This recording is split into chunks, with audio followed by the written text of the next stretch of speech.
miracles. Martin Brundle gets out of the car.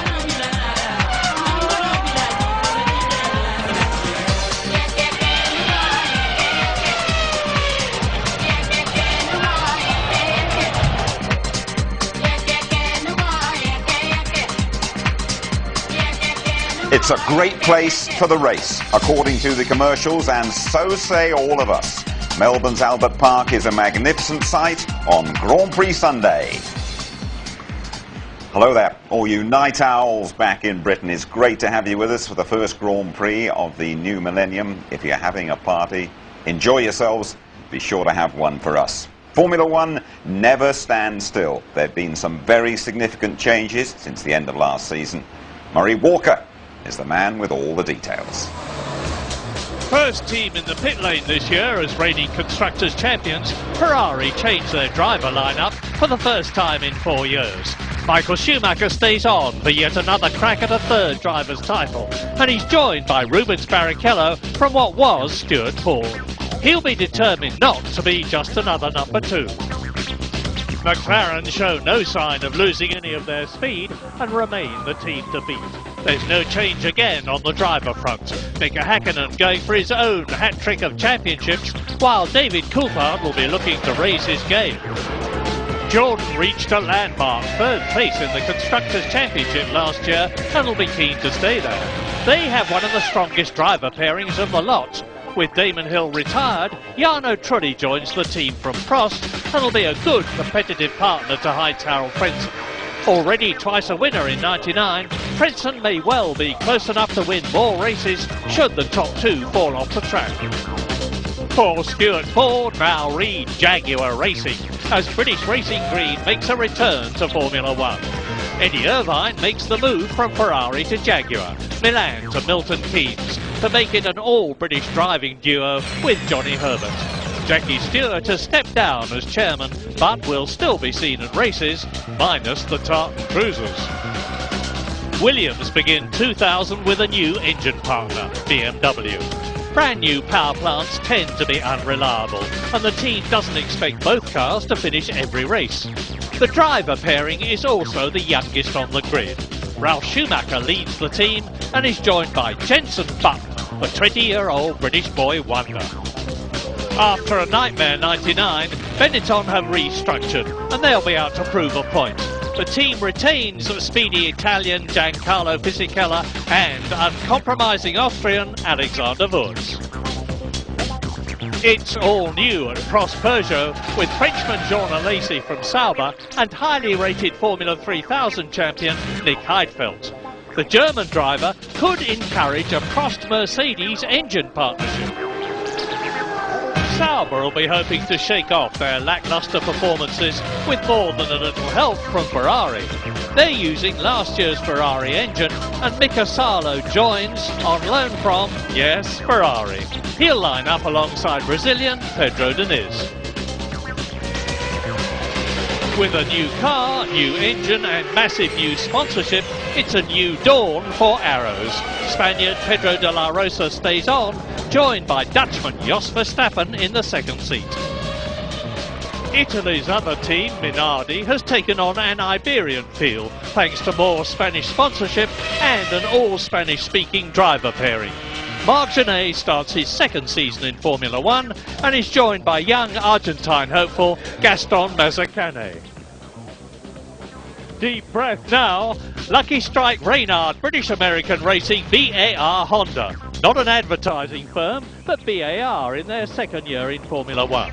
Jacques Villeneuve stays, and along with Honda Power is their biggest asset. And he's partnered again by talented Brazilian Ricardo Zonta.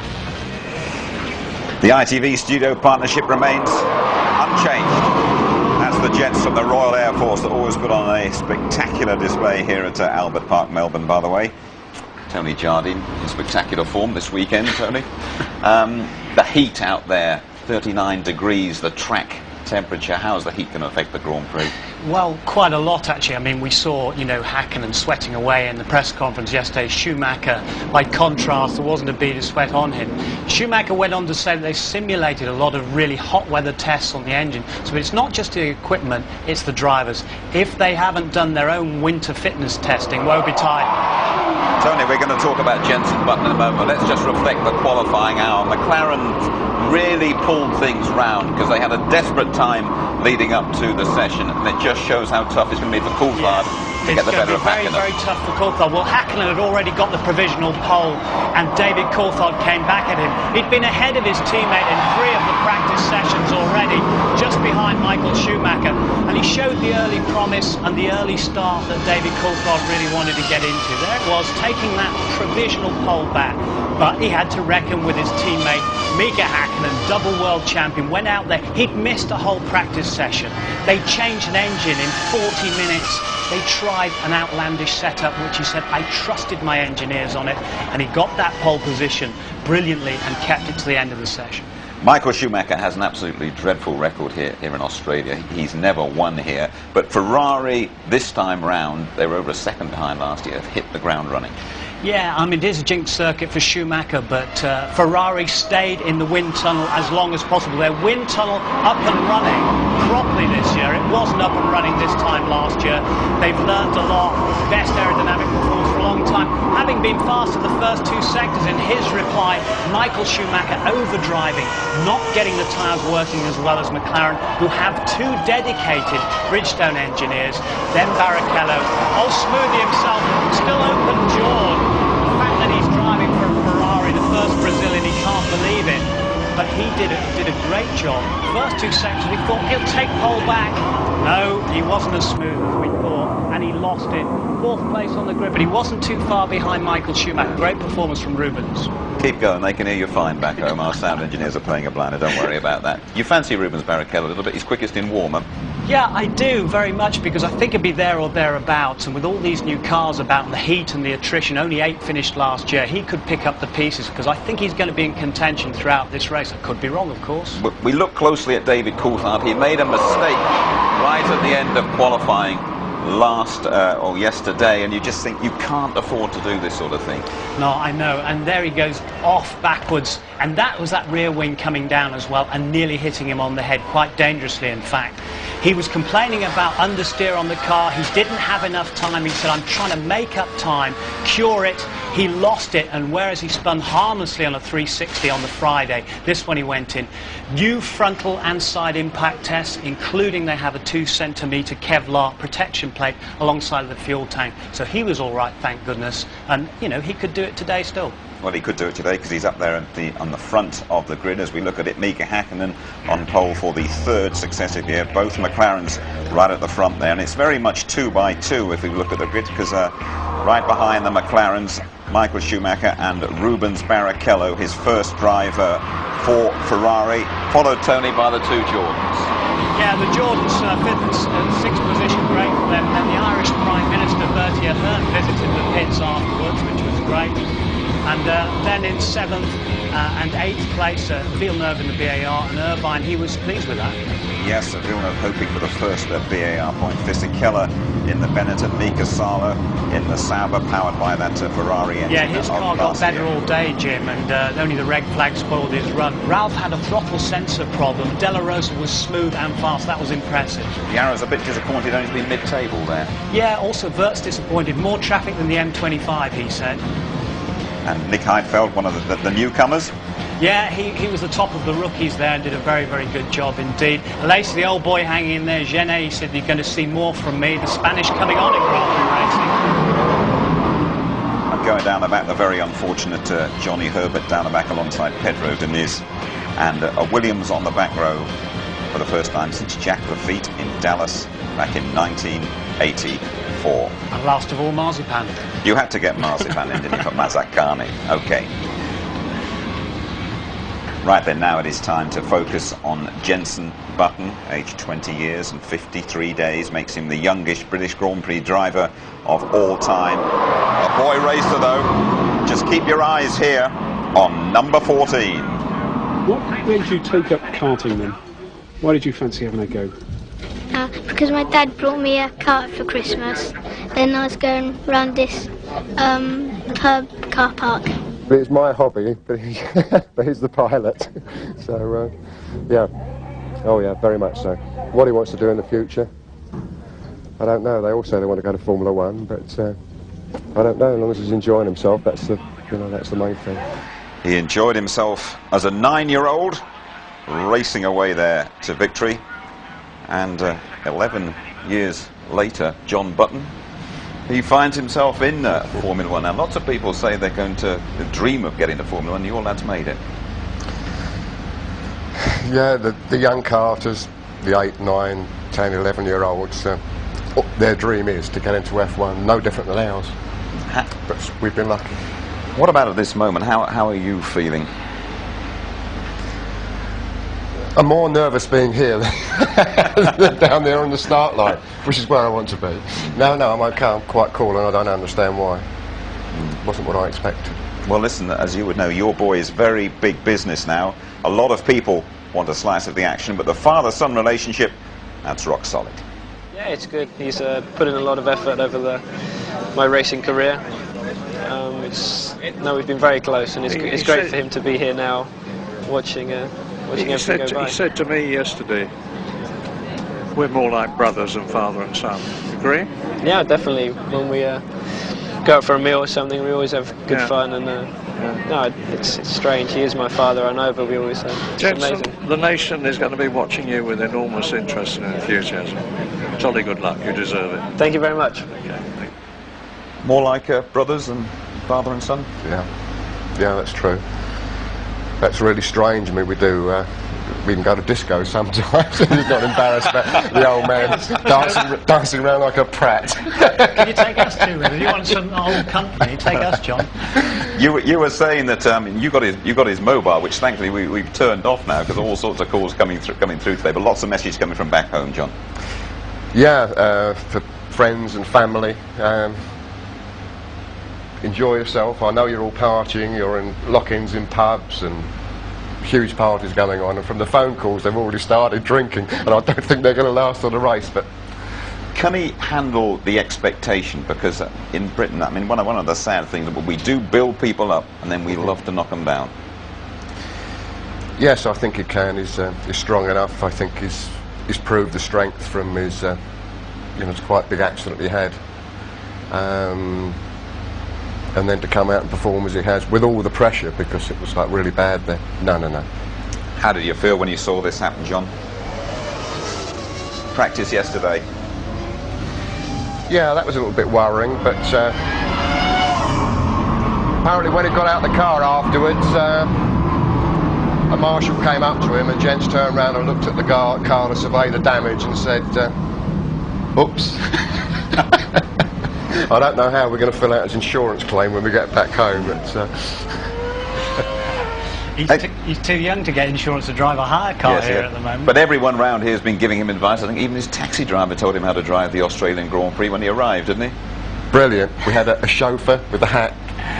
He said, we got near to the airport, 3:30 in the morning, and he said, would Sir like to go around the circuit? So I said, yeah, go for it. And he was telling him, you've got to brake hard for this one. When you get out, it's full power all the way down the straight. That was incredible. Listen, he was second in warm-up this morning. That is very encouraging indeed. What are your expectations for your boy in the Australian Grand Prix? Really to go the distance and get some race experience, especially in the temperature. No miracles are going to happen. Just a good solid race from him. Learn. He's lacking in miles. He's got to get the laps in. And I can feel almost all the mums out there worrying about the little lad, almost like the first time someone goes and drives the family car. I mean, is he ready for it? And are you at all worried about his safety in this race? No, I'm not worried about the safety, and yes, he's ready for it, 100%. Okay, John, thanks very much indeed for joining us. We're just now going to actually have a word with the man himself, shall we?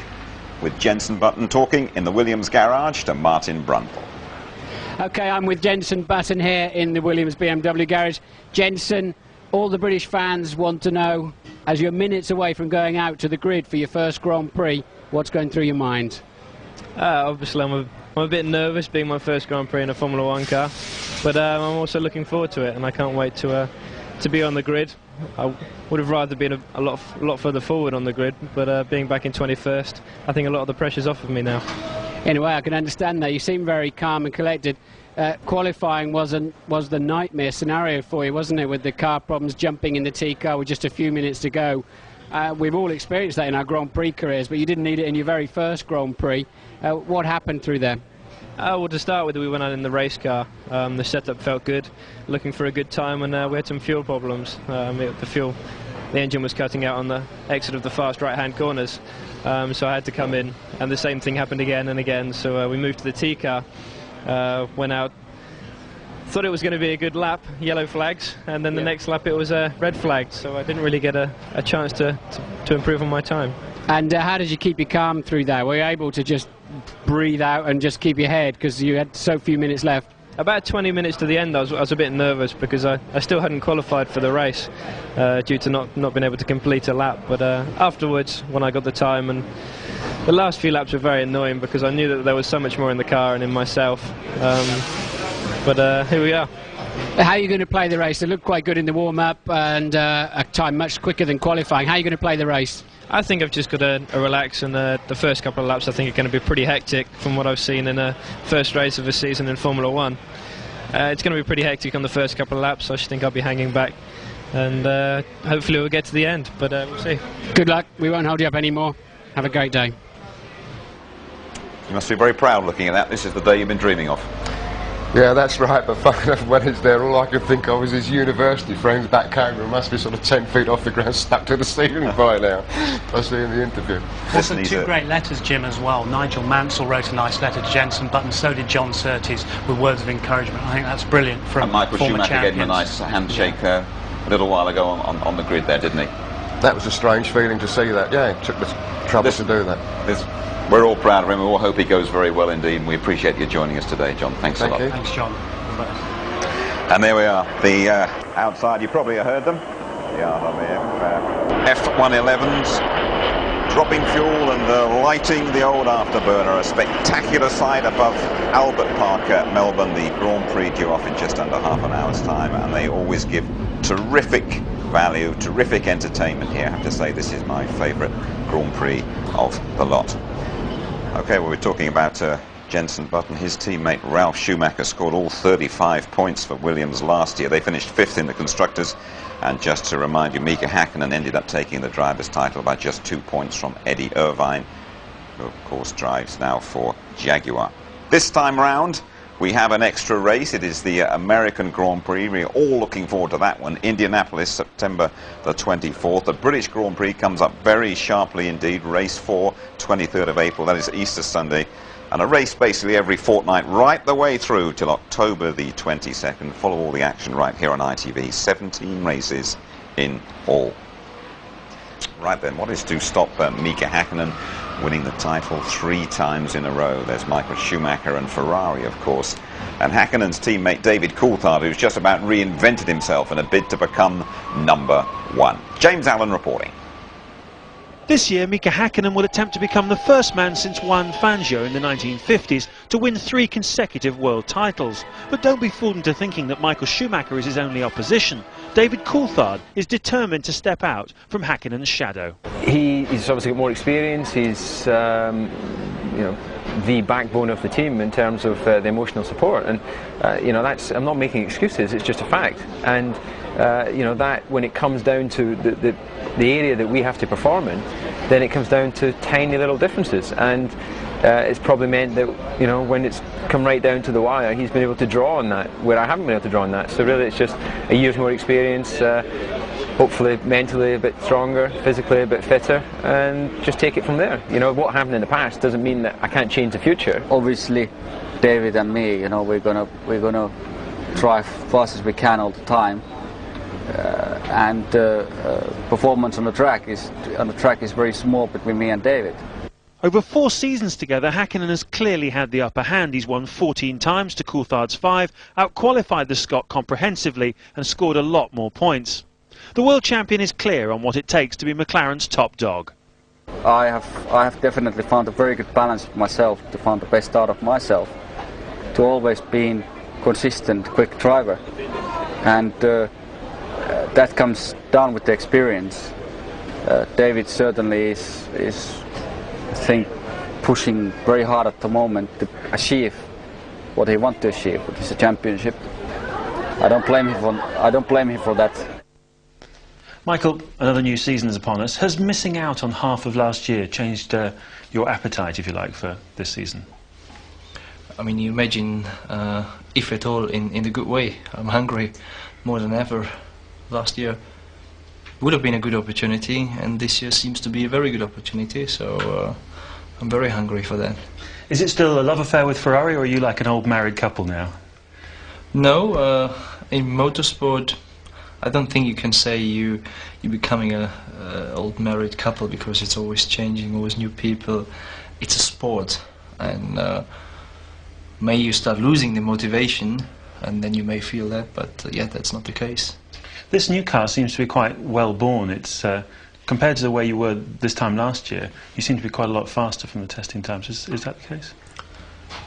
I mean, we were faster with the new car last year than the previous year, but the amount we are faster right now, it's quite reasonable, and we're quite happy on that. Secondly, we're quite reliable compared to last year. Initially, our car did have certain problems, and this year we went out and we didn't face many problems, and that is a good sign.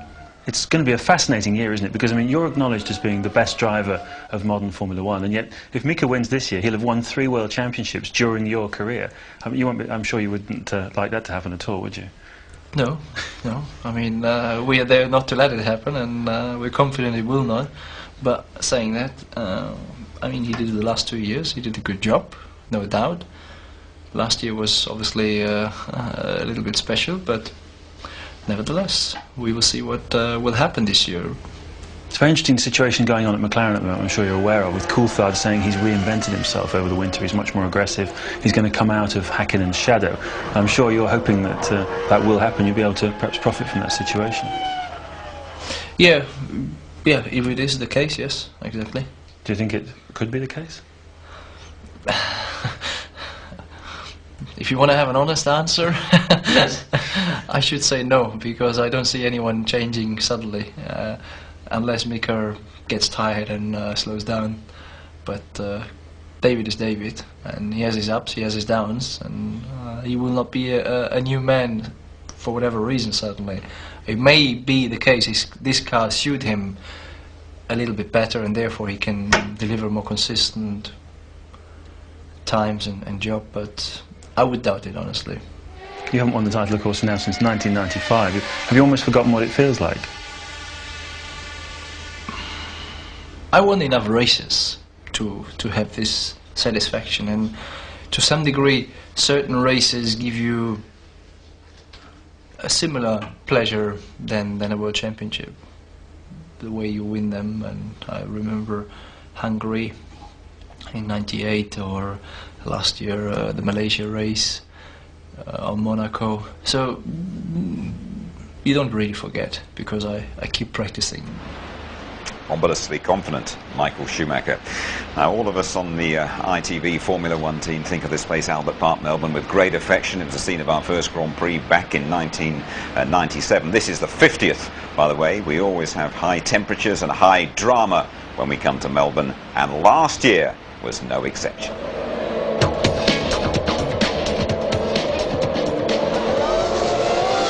Well, what a dramatic start to the Grand Prix. All looks a bit amateur hour at the moment.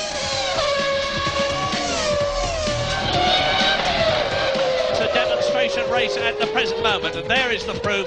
Mika Häkkinen leading, David Coulthard in second position. Coulthard missing, where is he? And out of the race goes Coulthard. And that's a big scare for Villeneuve, just minding his own business, and boom, the rear wing goes. Häkkinen's got a lot of work to do with the Ferrari climbing all over his rear. No acceleration, Murray. He's out of the race. Great sight for all those Formula One cars. Think of the millions of pounds worth of value on the track there. Didn't realise we got so many left in the race, actually.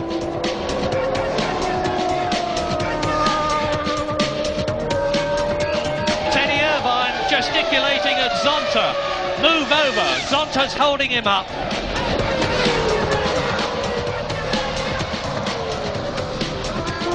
Eddie Irvine in the Ferrari just wins the Australian Keep going, Eddie, the line is there. That's it. Well done. Fabulous.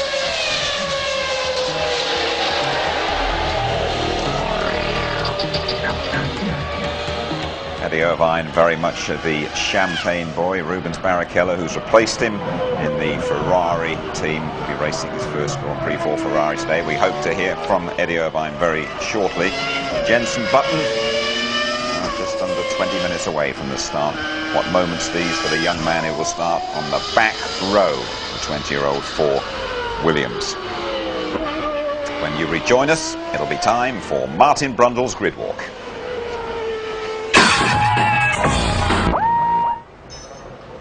You're back with us in Melbourne. The Australian Grand Prix remains the country's biggest sporting event. Albert Park will stage the race for the next 5 years at least. We have had record crowds already. They're expecting about 125,000 today. Let's have a word with Eddie Irvine, shall we? Set for his first Jaguar drive. And talking now to Louise Goodman. Sorry, I couldn't hear you. What? Start again. Eddie, at the start of this weekend, Johnny was talking about Jaguar possibly pulling off a surprise win. Now, he's going to be pushed from where he started. That would surprise me. Could you do it from here? You never know. If we can get to the finish, there's plenty of cars ahead of us that probably mightn't be able to. That's our only chance, but I would say we're probably slightly worse off than a few cars in front of us. You know, I'd say McLaren are looking pretty strong. They've done a few race distances, so we just got to hope for best. You know, it's early days yet. We just got to. It'll be nice, but I'm not holding my breath. Stood here in the Melbourne sunshine, does it bring back any memories of your victory, your first victory here last year? I forgot all about that now. Honestly, I'm thinking about this afternoon, and then after this afternoon you think about next week, and you know, history. Best of luck to that all-British Jaguar team. Martin Brundle believes in finding the stars on the grid walk, and I think interview 1 in the year 2000 is going to set a very high standard. Martin. Hello Jim, hello everybody. Congratulations for getting up early or setting your video correctly. The big story here is, and nobody seems to know the answer, is which is fastest, the Ferrari or the McLaren. Ferrari seems to have a one-lap pace, but the McLaren are on the front row of the grid. My tip at the moment is the piano sitting here at the front of the grid. I've never seen that before. I don't know whether it's wired in or anything, but what on earth it's doing there, I have no idea. Here's a man I want to have a quick word with, George Harrison. George, you're looking fantastic. You've had a pretty terrible trauma recently, and it's great to see you here. You're a big friend of Formula One. Thank you. Yeah, I'm fine, and as you can see, I'm fit again. I came very close, but I'm feeling okay. You know, everything's good. Okay, thank everybody who sent me messages. It was overwhelming, you know. That helped a lot to recover. You were a big fan of Damon Hills. Who are you going to support now Damon's not racing? Well, I mean, I didn't just support Damon. Damon was a friend and is a friend of mine, and I, you know, obviously like to see him win. But I like many of the drivers, and it's easier to say the ones I don't like, actually. All right, well, it's good to see you. I need to just wander around here and see if I can find... Thank you very much. Now, I want to see if I can find somebody who can give us a bit of a nod on what they think. I don't know whether anybody will talk to me. I'll give it a try. If I was them, I wouldn't, I have to tell you now. But anyway, let's give it a try. Nothing ventured, nothing gained. Mika. Mika. Hello, Mika. Are you interested to talk to me today? No. Okay, good. So we'll carry on then. It's all right, it's Listen, I'm just telling our viewers over in England that really it's very confusing. Who's fastest, Ferrari or McLaren? Well, look at the grid. I know, but what about the warm-up? What about yesterday morning? Well, you know, what about yesterday morning? I did only 6 laps or something like that. Well, that's true, yeah. You didn't get much running on the track. I have to say you were pretty... But I understand what you're saying, you know. The racing is very tough at the moment. I think, you know, us and Ferrari, the times are very close. The lap time different maybe is 1/10, 2/10, only is that. So maximum attack today, then it's going to be harder than last year. It's going to be very hard indeed, you know, and just have to stay cool. You know, my mission here is to score points. Thanks, mate. I'm going to go down the grid and see what Ferrari say. See you later. Actually, I think we're running extremely short of time. Unfortunately, I'm going to have to throw back to the studio. Well done, Martin. George Harrison and the world champion. A decent return from Martin's first grid walk. Well, I've been saying reliability really always the key to this first Grand Prix. Just 8 cars finishing last year. It's hotter today. And when it comes to strategy, that heat and a new regulation governing speed in the pit lane are both crucial. Here's James Allen. There is one new rule in Formula One this year which hasn't had an awful lot of airplay, but which will have a significant effect on the outcome of today's race. The pit lane speed limit has been reduced from 120 kilometres an hour to 80 kilometres an hour. Now that may not sound like much, but it's going to add 4.5 seconds to the time it takes to make a pit stop. And mathematically, it'll probably push the teams towards doing 1 stop rather than 2. They'll fill the cars with about 90-95 kilos of fuel at the start and go through to a pit stop window of about lap 28 to 33. Now tactically, if I were McLaren, I would send Mika Hakkinen out on a 2-stop strategy today. Take advantage of the clear track in front of him, let him build up a big lead, about 25-26 seconds, to allow him to overtake everybody in the pit stops. Everybody else, of course, probably going for that 1-stopper. Of course, that flies in the face of everything that David said about what he wants to achieve this season. It's very early in the year for McLaren to do something like that as well, but we will see. Thank you very much indeed, James. Bachelor girl, all Australian girl group. That's what the piano was for anyway, that's explained it. 23 degrees we are, 42 degrees on the track and 67% humidity. My apologies, it is the Australian national anthem. In history's page, let every stage advance Australia fair. In joyful strains, then let us sing. Advance Australia fair.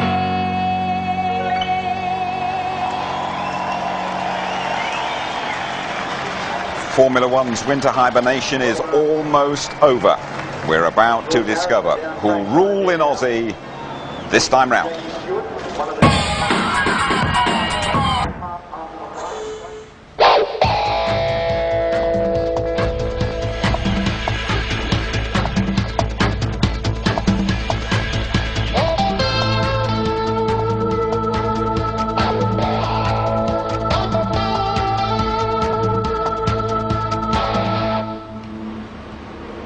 ITV Sport welcomes you back to Albert Park, Melbourne. It's curtain up for the new season.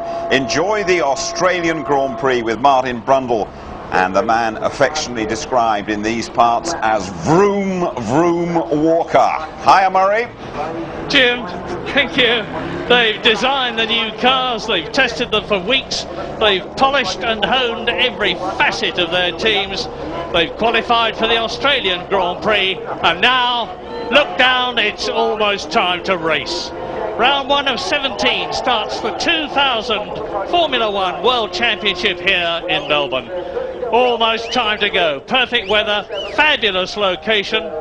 Who's going to win? Well, who knows?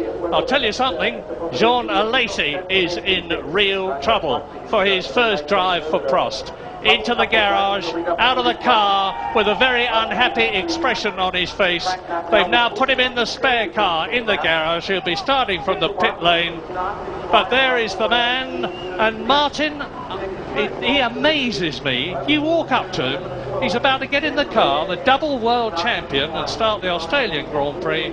You put a microphone in his face and he talks to you.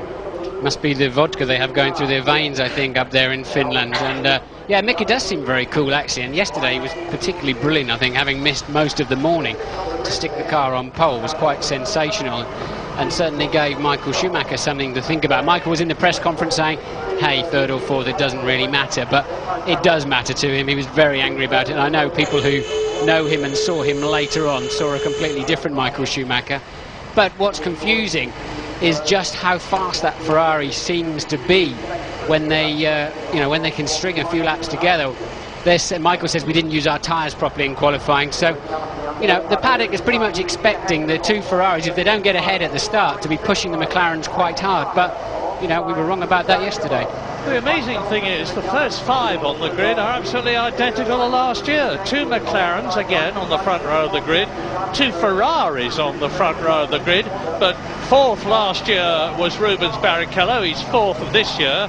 Last year it was in a Stewart, and this year in a Ferrari.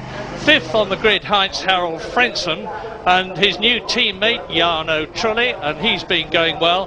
But no one has said this yet, and it needs to be said, I think.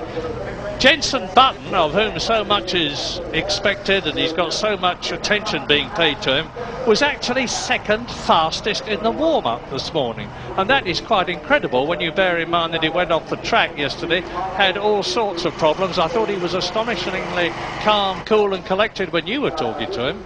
Yeah, he did seem very mature, didn't he? I mean, I'm sure the warm-up time was a bit of a confidence booster, probably not on full fuel, because you know, he was best part of 1.5, 2 seconds faster than teammate Schumacher. Well, then it's a spectacular time that means he should be screaming through the field.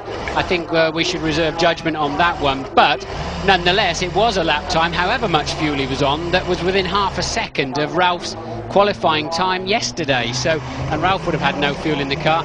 Of course, nice and cool conditions this morning, unlike the track temperatures of 51 degrees towards the end of qualifying yesterday, which, as we've spoken about before, gives up an awful lot of grip. I can see a Lacey out of the window here, lining up at the end of the pit lane. Now that's a drama, because that means everything is cold. He's not going to get an installation lap to go round to the grid. Stone cold brakes, stone cold engine and gearbox. Tyres not up to full operating temperature at all. They're already losing heat now the blankets are off. That's Sarlo.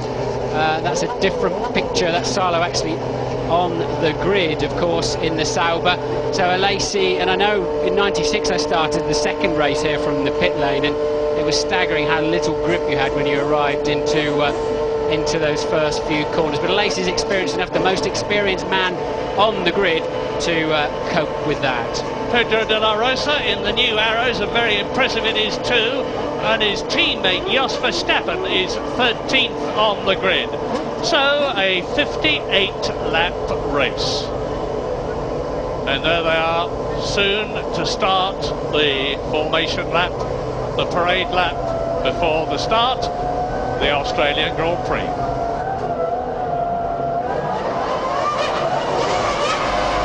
And this, of course, is the formation lap. Mika Häkkinen, David Coulthard, Michael Schumacher, and if anybody drops back incidentally or has a bad start, they are now allowed to take up position on the formation lap. Unfortunately, that has not happened. Yes, they're all away nice and cleanly, and all of the cars on your right-hand side of the grid, the left of the grid from the driver's perspective, have an advantage. That is the racing line. That is going to be cleaner. Fortunately here, there's an awful lot of races through the 4-day period, and it does tend to even that grid up a little bit in terms of the level of grip. But still, Häkkinen's side of the grid, the odd numbers, will have more grip away. Well, fingers crossed for a good start. It was aborted last year. Michael Schumacher stalled his engine and had to start from the back of the grid, and then the two stewards nearly burst into flames. Interesting tactics here. Look how hard the two McLaren boys are taking that field round. That's very unusual. Normally, they'll have to back off in another couple of corners and bring the field together. Otherwise, they'll be standing at the front of the grid for the best part of a minute. They've got to hold the field up towards the end, but they really did scream away. It looked pretty much like a tactic to me. This is the approach of turn 11 and turn 12, the right-hander there. They accelerate up to about 165 miles an hour as they go past the Powerhouse Exhibition Centre, the one with the white roof there. Then down, this is a 16-turn course. The lap is 3.27 miles. Everybody, my understanding is everybody except Jenson Button on the softer tyres, and I'm also expecting very long first runs here, probably mid-30s in terms of laps before they come in. I think Ferrari were experimenting with two-stop fuel this morning, probably more to rattle the cage of McLaren than anything. I'm really fully expecting them all to one stop, and as the tyres appear to give more grip as they get older around here for whatever reason, the compound has changed this year. It seems a bit more durable. We're expecting them really to try and stay on those tyres as long as they can. That means the cars are very heavy on the line, Murray. Yep, and a credible thing in the warm-up this morning, Rubens Barrichello in the Ferrari was fastest. An amazing 1.6 seconds faster than anybody else. Quite what that means, I don't know. What it means exactly is the difference between running a one-stop fuel load and a two-stop fuel load. That weight put into the computer equates exactly, and what it also means is there's very little in the pace between Ferrari and McLaren. We'll see. There are the two McLarens. World champion Mika Häkkinen driving through the heat haze. David Coulthard peels off behind him.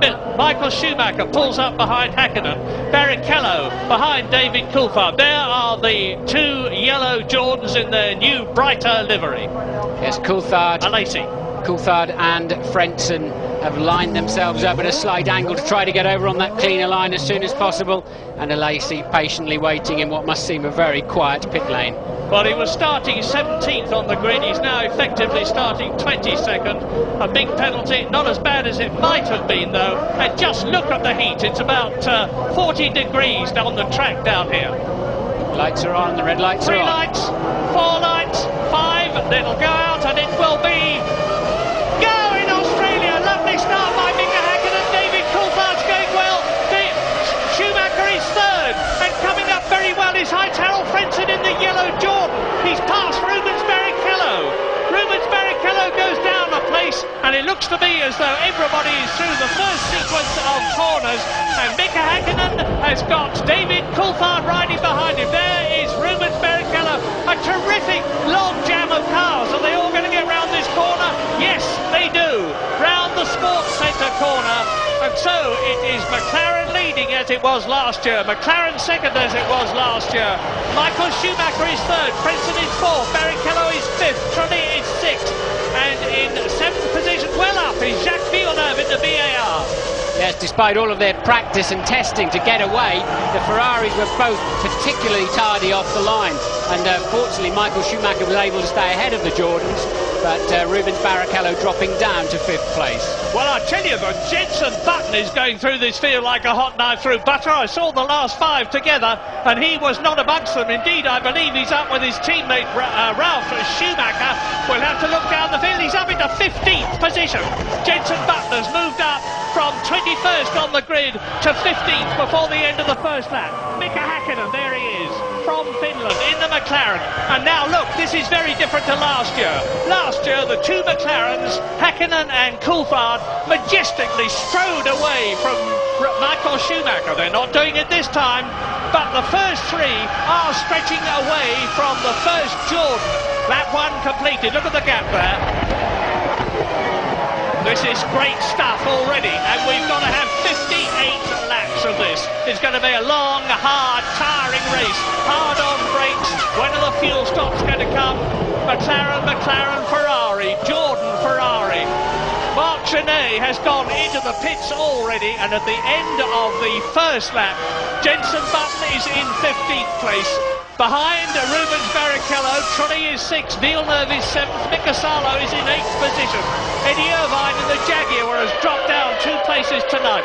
And Herbert is out of the race. Johnny Herbert, who's had an appalling weekend, is already out of the race. He's at the end of the pit lane here, so he's past the white line, now in vision with you, and well, no way they can recover that car, and there's no point in doing so anyway. And Johnny, well, what's he got to do? We say this every year, don't we? We do.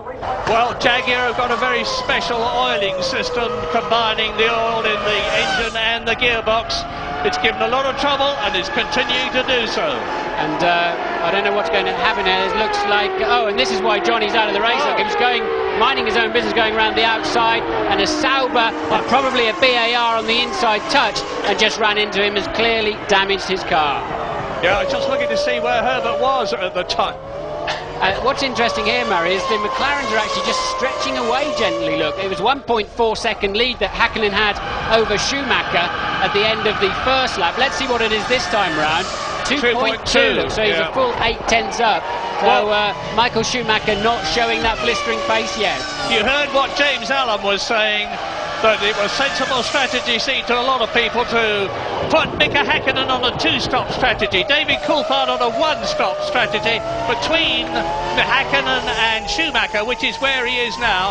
That would fit the circumstances at the present moment, with Mika Häkkinen definitely making the pace and a gap developing between Schumacher, who is third, and Frentzen, who is fourth. That gap, 3.4 seconds. Yeah, I'd be surprised if Häkkinen's on a two-stopper, to be honest, because I think that means unless he can really skate off into the distance, at some point he would have to overtake at least one of the Ferraris. So I think Häkkinen is just blisteringly fast in these early stages, which almost Senna-esque he's tended to be in the last few years. Yeah, Mika Häkkinen has got this incredible ability, which he demonstrated yesterday, to pull out something very, very special when it's needed. He did it for qualifying yesterday when he took that pole position for the 22nd time in his career. He's doing it again right now. Well, both McLarens failed on Saturday morning, where Ron Dennis assures me they know exactly what the problem was and it can't reoccur. Remember, the Ferrari was far more bulletproof last year in the reliability stakes than McLaren could achieve. So Michael will be probably reasonably happy sitting there, slightly disappointed the McLarens are pulling away from him, but it seems like he's pegged it this time around. Well, the thing that's interesting me at the moment is that I did not expect, the gap has increased very slightly to 2.4 seconds between Häkkinen and Schumacher. I did not expect Heinz-Harald Frentzen to get ahead of Rubens Barrichello in the Ferrari as quickly as he has, and to stay there. They're battling very closely on the track. We haven't seen them, but the Jordan is tucked right up under, and behind is Jarno Trulli in 6th position. So the two Jordans are 4th and 6th. Here are the leaders: McLaren, Ferrari, then Frentzen, then Barrichello, then Trulli. Yes, I expect to see more of Barrichello later in this race. He's particularly good around this racetrack. Plus, he's been so mature all through the weekend and so calm. He seems to be completely under control. Louise is with Johnny Herbert. Johnny, that was hardly worth doing your seatbelts up, was it? Well, it's been a weekend like that, to be honest. It's been very difficult for everybody. We knew we had an engine sort of problem. We hoped we'd come here and obviously got rid of most of that, but we still haven't. So we've got to put ourselves together, obviously, regroup, really delve into it and find the problem, of course. We have a few other reliability issues as well we need to do. But, you know, generally it's, we know the car, when it runs, is actually a capable car. But obviously it's just a bit frustrating, like today, where you get a good start. You're getting a little bit, all right, it was a bit I think Pedro got pushed by someone who got pushed into me. But then the clutch went directly after that, so I was already on my way out, which is, you know, it's just a shame because we need the mileage now. Things can only get better. Well, you're watching now the Jordan followed by the Ferrari. It's Frentzen and Barrichello. Just behind them in 6th position is Jarno Trulli. Where is Johnny Herbert's teammate Eddie Irvine in the other Jaguar? He started 7th. He's been passed by both the arrows of Verstappen and De La Rosa and Mika Salo's Sauber and Villeneuve's BAR. So Eddie Irvine, the man who won this race for Ferrari last year, is down in 11th place. And Mika Häkkinen has now just made another fastest lap of the race. He's really flying. 1 minute 33.9. Well, Barrichello's got a job on to pass that Jordan, which is not too slow in any part of this racetrack. Barrichello's got the faster car at the moment, that's clear to see. But has he got enough of an advantage? There really are so few places around here. The braking and turn-in areas are short and very high-speed turn-ins, for example, into this chicane, and doesn't offer any overtaking opportunities. That's a Lacey trying to make up ground, trying to overtake the Sauber, and clearly locks the rear wheels, probably on downshift as he headed into the apex with a bit too much speed. And that's put him probably straight to the rear again. Yeah, his dander is well and truly up. He had made his way up from last to 18th as we look at Jacques Villeneuve now, 7th position in the BAR, and right behind him is Mika Salo in the Sauber, the man who drove for Ferrari and BAR last year. Salo in the Sauber with the Ferrari engine, and Jacques Villeneuve will be looking not just for another finish, he didn't have many of those last year, but for BAR's first point as Pedro de la Rosa of Verstappen have a look at Mika Salo, the new orange arrows are going magnificently with the Supertech engine. They've got a brand new chassis, they've got two very tidy drivers, and one of them, Pedro de la Rosa, you can see in 10th position, is swarming about all over Salo, and behind the second one, Jos Verstappen, is Eddie Irvine in the Jag. Yes, and I'm expecting that arrows to be quick through the entire race. Looking at it, remember I said in qualifying yesterday, it's very supple at the rear. It seems like it rides the track and the bumps and the curbs, and I think that'll pay dividends if they're doing very long stints to keep the tyres better intact. Running quite wide there, Verstappen, but the arrows seeming to be confirming their winter season pace. Salo doing very well there in 8th place too in his first race for Sauber. Lap 6 out of 58. There's the leader, Mika Häkkinen. You can see how far he is ahead of David Coulthard. Look now for the Ferrari of Michael Schumacher. It's about 2.8 seconds down the road as Häkkinen comes through to complete his 6th lap. But Michael Schumacher is still very, very much in touch with the leaders. Princeton is still 4th, then Barrichello and Trulli. Mika Häkkinen has just done another fastest lap, and Michael Schumacher goes quicker again.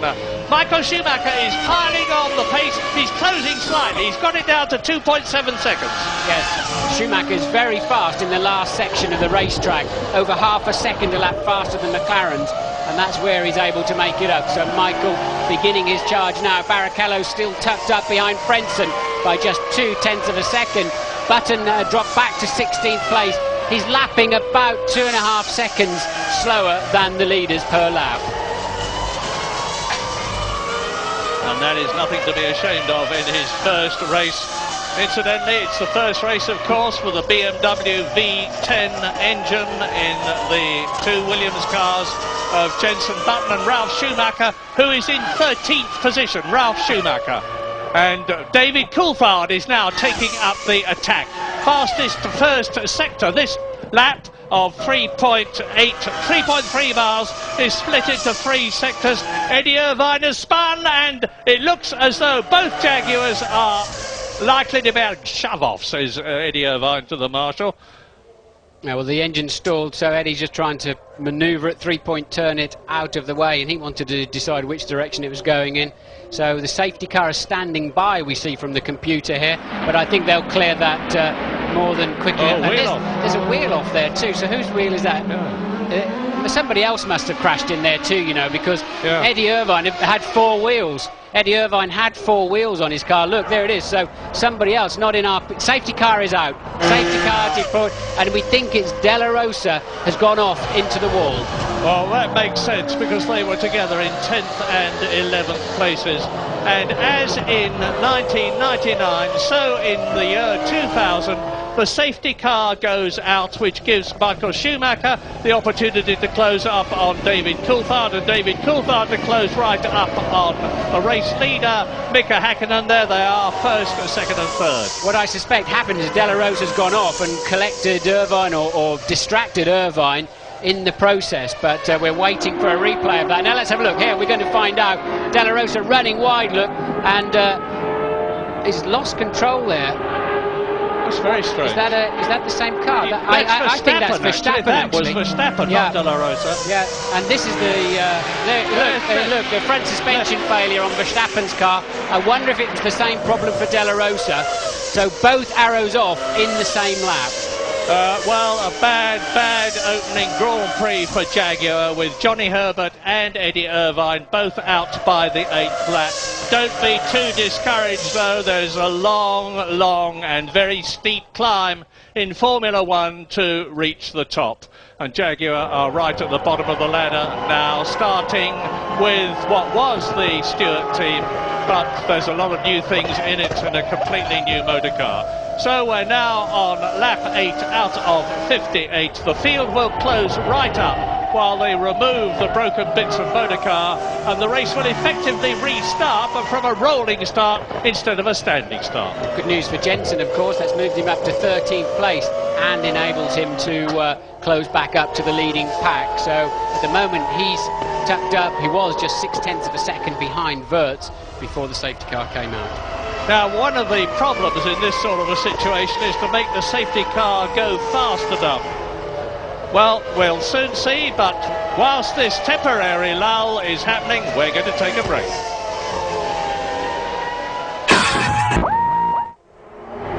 into lap 10 of the 58-lap Australian Grand Prix. The safety car still out, and as I said, the race effectively restarting. Sprinting out from the pit lane comes Pedro Diniz in the Sauber, and bringing up the rear is Marc Genet there in the newly liveried Minardi, very much improved motor car. And the news, incidentally, that the takeover by the Spanish Telefonica organisation is almost completed, and it's quite likely that it will have been by the time of the Brazilian Grand Prix in 2 weeks' time, in which case the Minardi team will all move out to Spain from Italy. And the safety car is coming in at the end of this lap. You know that when you see the lights go out on the roof. The safety car comes into the pit lane, and mark this very carefully, the drivers are not allowed to pass until they have crossed the line. And Eddie Irvine realised that very smartly last year by hanging back when Mika Häkkinen, the race leader, actually faltered. Eddie Irvine passed him after the line and took over the lead. Well, they've put Verstappen back out on the track. They have repaired that apparent suspension damage, so hopefully they can understand exactly what the failure was all about. But they're going around there now. Their tyres are going to be 60 degrees centigrade. They need to be about 90.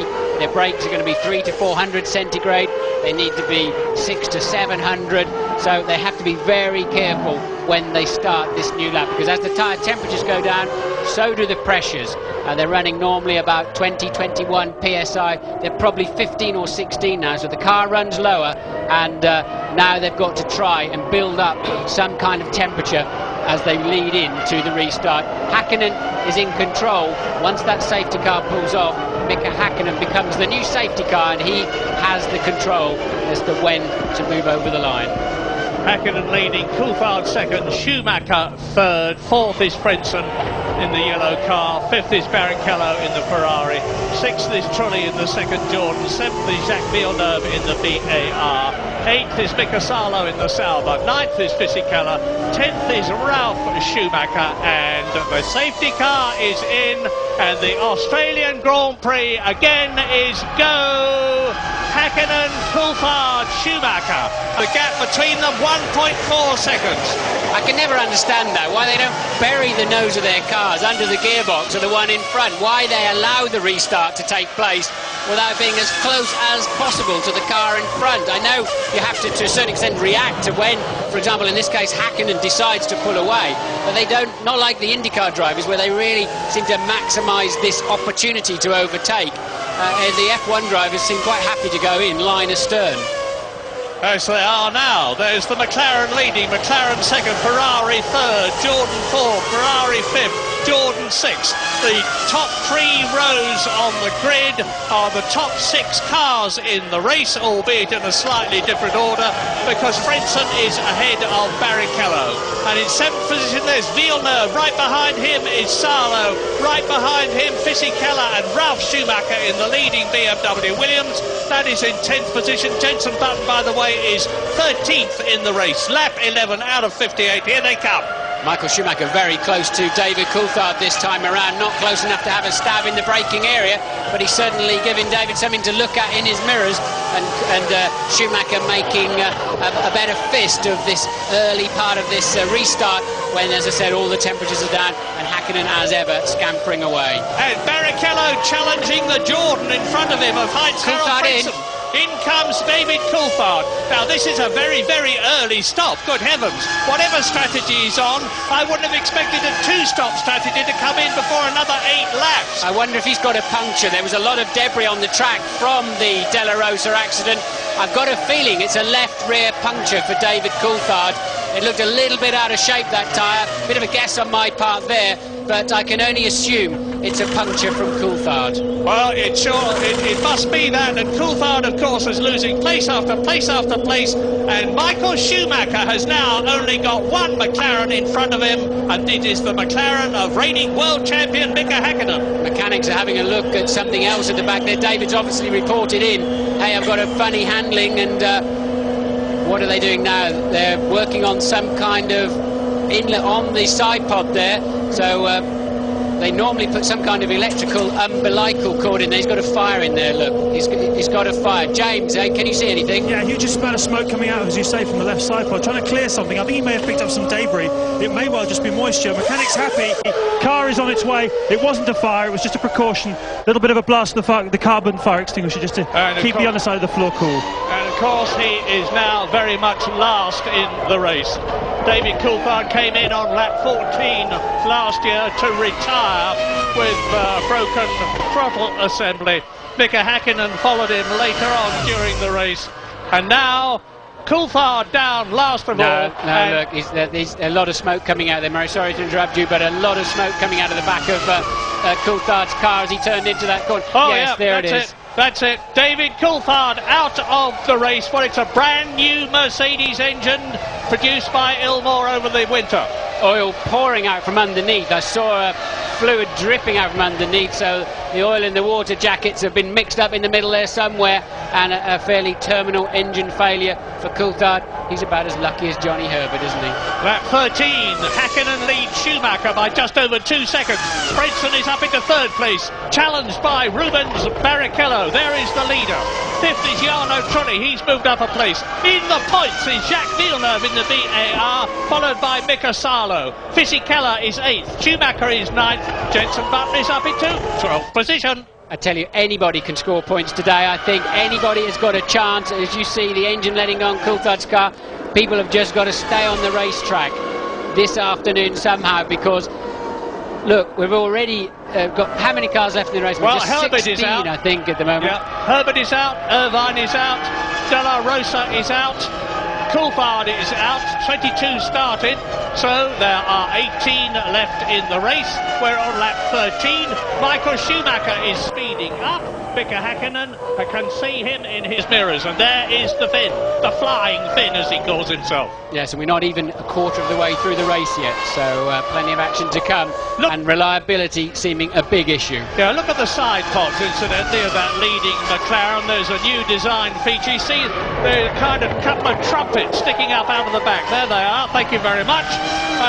That is to get rid of the hot air from the radiators without affecting the airflow over the wings. If it works, the others will have it soon. If it doesn't, McLaren will drop it. But they've done a lot of testing, so it must work. Häkkinen a full 0.6 of a second faster on that lap than Michael Schumacher. His lead up to 2.9. He's no longer got a rear gunner in the form of David Coulthard to help him out.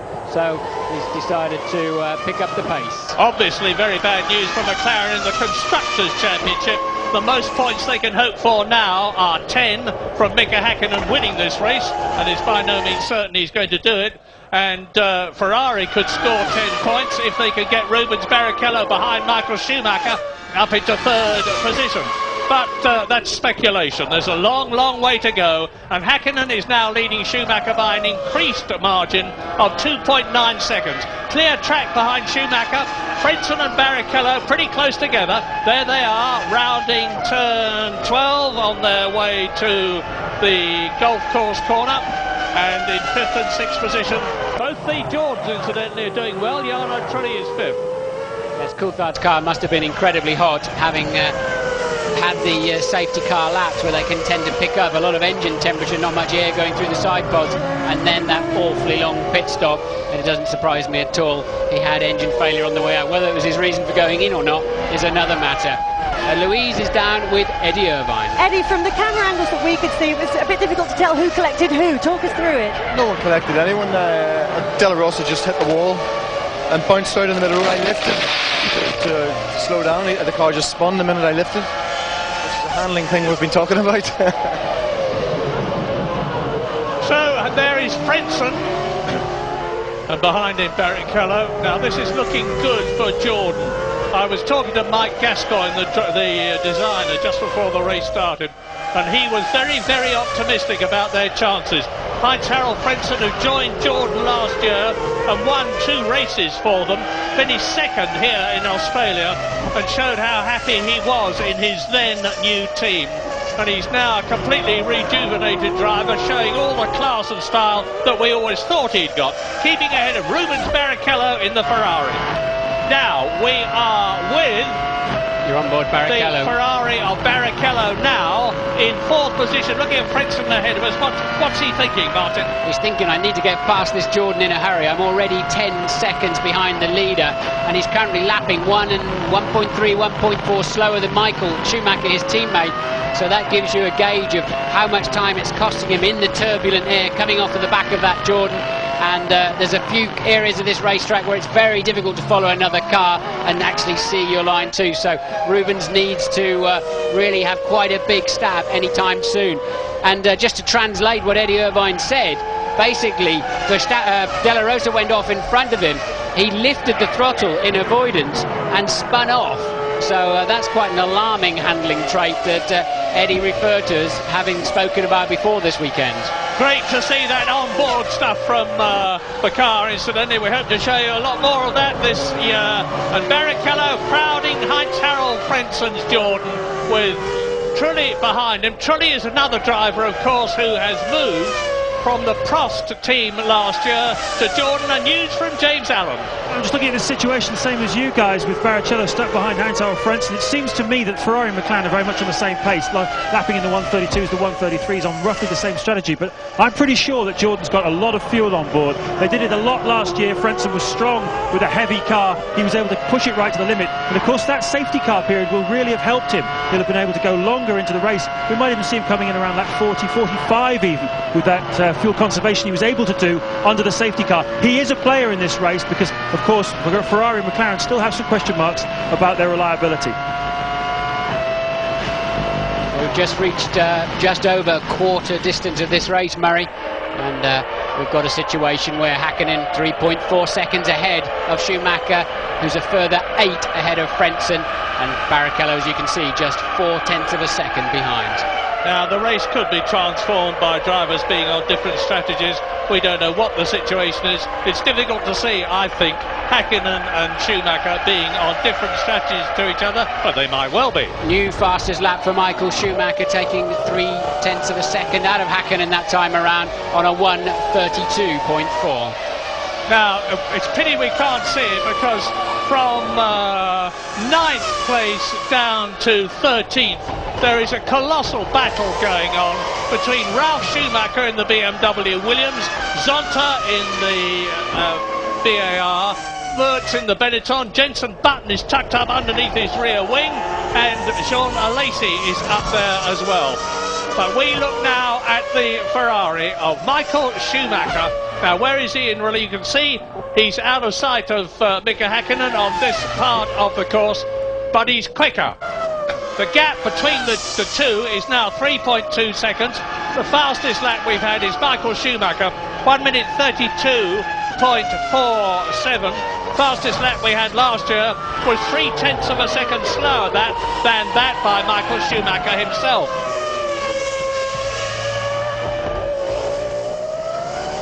We're on lap 17. There's a long way to go. We're going to leave you, but be back soon.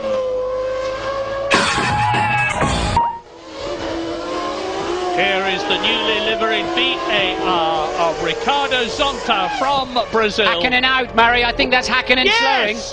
Mika Häkkinen out of the race. Both McLarens, as they were in 1999, retiring, and Michael Schumacher goes into the lead. And it looks as though if he can keep going, he's in a very strong position to do well in Australia, which is something he has never done before. Mustn't get too excited about the situation, but a very, very unhappy race for McLaren, as it was last year. Last year they had the fastest car, but they had problem after problem through the season. And there's no doubt about the fact that it was reliability that cost them the Constructors' World Championship. Schumacher leads. The flags are flying. There is the proof. Schumacher leads the Australian Grand Prix. Häkkinen is out of it. Coulthard is out of it. Frentzen, as he was last year, is in second place, but behind a different Ferrari. Last year it was Eddie Irvine's car. This year it is that man's car, Michael Schumacher. Rubens Barrichello is third in the second Ferrari, and James Allen is in the pits. Well, Murray, I watched that drama unfold down here in the McLaren garage. Actually, it was just beginning to kick off, just before we went to the break. Everything crossed. But Mika Häkkinen wouldn't retire during a break. Just think about all the letters we get. But basically, I think it's some form of power problem. The engineers started to sense there was some difficulties. They were looking at the computer screens. They had some batteries ready. On the lower left-hand side of the side pod, there was something that they were going to hopefully top up, or it was something to do with power, electricity, I feel. It's a problem that Häkkinen had, of course, yesterday morning. He only got about 4 or 5 laps in of the morning practice session. They had to change the whole back end of the car. I think it's the same problem, possibly revisited. Something to do with power failure anyway. McLaren mechanics, of course, completely gutted. Worked very hard this weekend. Thought they were onto something here. But again, once again, second year in a row, going home with nothing. I suspect they were trying to recharge the air valve system, probably, James. And in that case, judging by the amount of smoke coming out of the back, may well be similar to Coulthard's car in that it was running out of compressed air for the valve system. And another retirement now. Dinitz in the Sauber, so that means we're going to be down to just 15 cars. Only 8 finished last year. Mika Häkkinen adjusting his new hairstyle as he takes his helmet off. But Michael Schumacher now with some 38 laps still to go, leads by a comfortable 17 seconds from Heinz-Harald Frentzen. Rubens Barrichello right behind Frentzen's Jordan, and I'm keeping an eye on Jenson Button for Britain, because he's now moved up into 11th position as a result of the disappearance of Mika Häkkinen. Just 1 place off the top 10. And he's lapping within 3/10 of a second of Ralf Schumacher, so pretty impressive start to Jenson Button's career here in Melbourne. Now, last year, as I was saying, just 8 cars finished the race. Now, I said earlier on that they've designed entirely new cars. Formula One is always changing them. They've tested. They've tested in Barcelona, they've tested in Jerez. Williams went out to South Africa, where it rained most of the time. But you can test until you're blue in the face or red in the face in the case of Ferrari, and you don't get the same pressure that you get in a race. Maybe we've had that proof here today with the 2 McLarens going out, and the pressure now is on Heinz-Harald Frentzen in the yellow Jordan. There is Rubens Barrichello third behind him. The next car you see is Jarno Trulli, who is in a 4th position.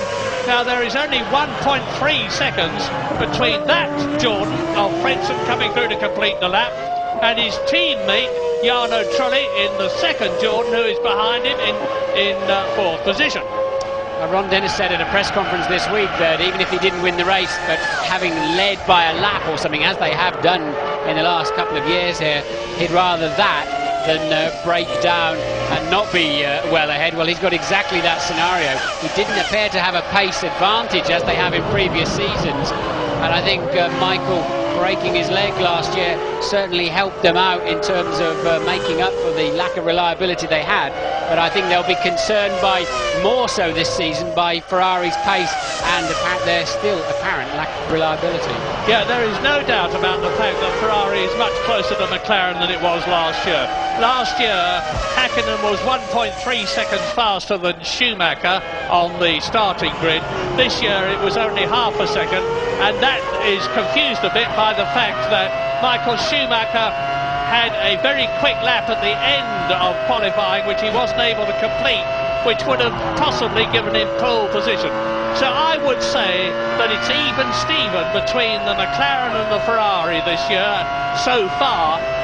And Ferrari, of course, is fabled for its reliability. Well, this is a curious lap from Barrichello. We just happened to go on board with him. He's done 2 green sections on the computer, his fastest 2 sections of the race so far, after 22 laps completed, on their 23rd, coming towards the end of it now, and has suddenly zoomed right up to the back of Frentzen. Probably he's been told to pick the pace up a little bit. Yeah, let's look at the constructors. Ferrari is leading this race. Jordan are in a very strong position, with Frentzen in 2nd position and Trulli in 4th place. Ferrari, of course, we've got Barrichello in 3rd position. VAR are on target for at least 1 point at the present moment, because Jacques Villeneuve is in 5th position, and he's more likely to finish the race this year than he did last year. By this time last year he was out with a broken rear wing, which brought the safety car out, and he's got the Honda engine this year in the BAR, and it's been very, very reliable all through testing. BAR are looking good at the moment for their first point, and Sauber are on a single World Championship point if they finish this race, which has still got 36 laps to run, because Mika Salo, the Finn, who joined them from Ferrari as a result of Michael Schumacher coming back for that absolutely sensational drive at Malaysia last year. Mika Salo is in the Sauber team. Now 7th is Fisichella, 8th is Ralf Schumacher, 9th is Zonta, 10th is Alexander Wurz, 11th Jenson Button. We're watching truly in 4th place there, but remember Salo could have and should have won. In Hockenheim last year, had to give the race up to teammate Eddie Irvine when he stood in for Michael Schumacher. And I have to say, Salo hasn't shown this kind or that kind of performance earlier on in his Grand Prix career. So Mika has clearly stepped up a gear somewhere. 22 started, 16 left, 6 retirements. Here they are in retirement order. Johnny Herbert out in the Jaguar. Eddie Irvine out in the Jaguar. De La Rosa out in the Arrows. David Coulthard out in the McLaren. Jos Verstappen out in the Arrows. Mika Häkkinen out in the McLaren. Both McLarens out of the Australian Grand Prix. Both Arrows out of the Australian Grand Prix. And both Jaguars. 3 very unhappy teams with a lot to do. And leading still Michael Schumacher. Well, is this going to be the brilliant double world champion Michael Schumacher from Germany's race? It's his 127th Grand Prix, of which he has won an incredible 35. I can see a Prost in the pit lane, stationary in the pit lane, Murray out of the window, so I can't see which driver it is from here, but it looks like we may have yet another. Hearing on the radio, it's Heidfeld, so we've got yet another retirement from this motor race. Yes, I was talking earlier on and I think got distracted. This is the first race of the year, and although testing is one thing, racing is another, particularly in this sort of heat. It's not nearly as hot as it was yesterday. The track temperature yesterday at one point nudged up to 50 degrees. It's 35 degrees now, but it's still mighty hot. And when David Coulthard and Mika Häkkinen got out of their cars at the end of qualifying, they looked like a couple of boiled lobsters in silver suits. James Allen, news? Yeah, Murray, I'm just trying to get a little bit closer to the bottom of what happened to the 2 McLarens. It appears that both cars went out with the same problem, and it appears it's engine-based. They both had misfires. Coulthard came in to try and fix some form of misfire. The little flash of flame you saw under the car and the flash of the fire extinguisher was because the bodywork was getting hot, but the basic problem was to do with a misfire. The mechanic was working on the same area of the car that they were going to have to work on Häkkinen's had he made it into the garages. So same failure, both cars engine related. Thanks for that, James. Clearly a lot to do. And here is Schumacher coming up to Pedro Diniz, who is in 14th place. 15 cars left now. Nick Heidfeld out of his first Grand Prix for Prost, the Formula 3000 champion of last year. But I think he's, I've just had news that we think he's actually rejoined the race. Yes, he's out of the pits, I see on my screen in front of me. Nick Heidfeld has rejoined, so there are 16 runners still left. Michael Schumacher is leading Frentzen now. There is Frentzen by 20 seconds. There is Barrichello in 3rd position, and Trulli very much in touch in the 2nd yellow Jordan. Yes, but we're seeing a performance similar to Michael Schumacher's, really, especially now the McLarens have disappeared off the scene, similar to last year in Malaysia, because he's been lapping a full 1.3 seconds faster than his pursuers. He's 20 seconds ahead of Frentzen. And Barrichello, I mean, Michael was quicker on that last lap, despite the traffic you saw him overtaking, and just setting a new fastest first sector of the race already as I'm speaking. And Michael just really in a league of his own at the moment. Martin, your thoughts on the fact? No, not your thoughts on that, because with the news that on lap 26 it is still Schumacher, Frentzen, Barrichello, Trulli, Villeneuve and Salo in 6th position. We're going for a break. Lap 28 out of 56, which, unless I'm very much mistaken, is half the distance for the Australian Grand Prix. Track temperature 34 degrees, it's going down, and Louise Goodman is with Ron Dennis, the boss of McLaren. Ron, I understand both cars have gone out of the race with an engine-related problem. What can you tell me about that? Yes, that's quite correct. They suffered exactly the same failure, which was pneumatic failure in the valve gear, which is exactly the problem we had with two engines in qualifying yesterday, or practice in the morning. What's obviously frustrating is that, you know, we complete thousands of miles testing to avoid these sorts of problems at a Grand Prix, and probably some spec changes occurred between the last test and the preparation of these engines, which has caused these failures to occur. On the positive side, they're all exactly the same. It is a small failure, and as such it will be technically very difficult to resolve, but when you're dominating a race and already in a situation where you're conserving fuel and dropping the pace, it's very frustrating. I think it was a comfortable result, and makes it a little bit more difficult to accept. Thanks for talking to us. New fastest lap of the race for Michael Schumacher. Strangely, pole position was slightly slower this year, and that's unusual, but the race pace is faster. Michael's still pulling out over a second a lap on his pursuers, and he's lapping best part of 2.5 seconds a lap faster than, for example, the Williams, the Benetton, and the midfield group that are running from 5th through down to Jenson Button in 11th place. 2.5 seconds a lap faster. James is with Mika Hakkinen. Mika, you were driving so well there. You must be incredibly disappointed. Yes, extremely. I am very disappointed, but luckily we have still as much races to go like it was total last year, so I think I still have a pretty good chance to score some points this year. Last year Ron said he'd like to lead this race. That's more important, even if you're retired. Do you still feel that way? Do you feel you have the edge over Ferrari from what you've seen this afternoon? I think we are very competitive at the moment, very strong, and I'm happy with the speed of the car. I'm not happy to finish in the Grand Prix, and like you probably heard me yesterday saying, you know, what is important here to come here and score some points. Top 6, it was scoring points, I'm happy.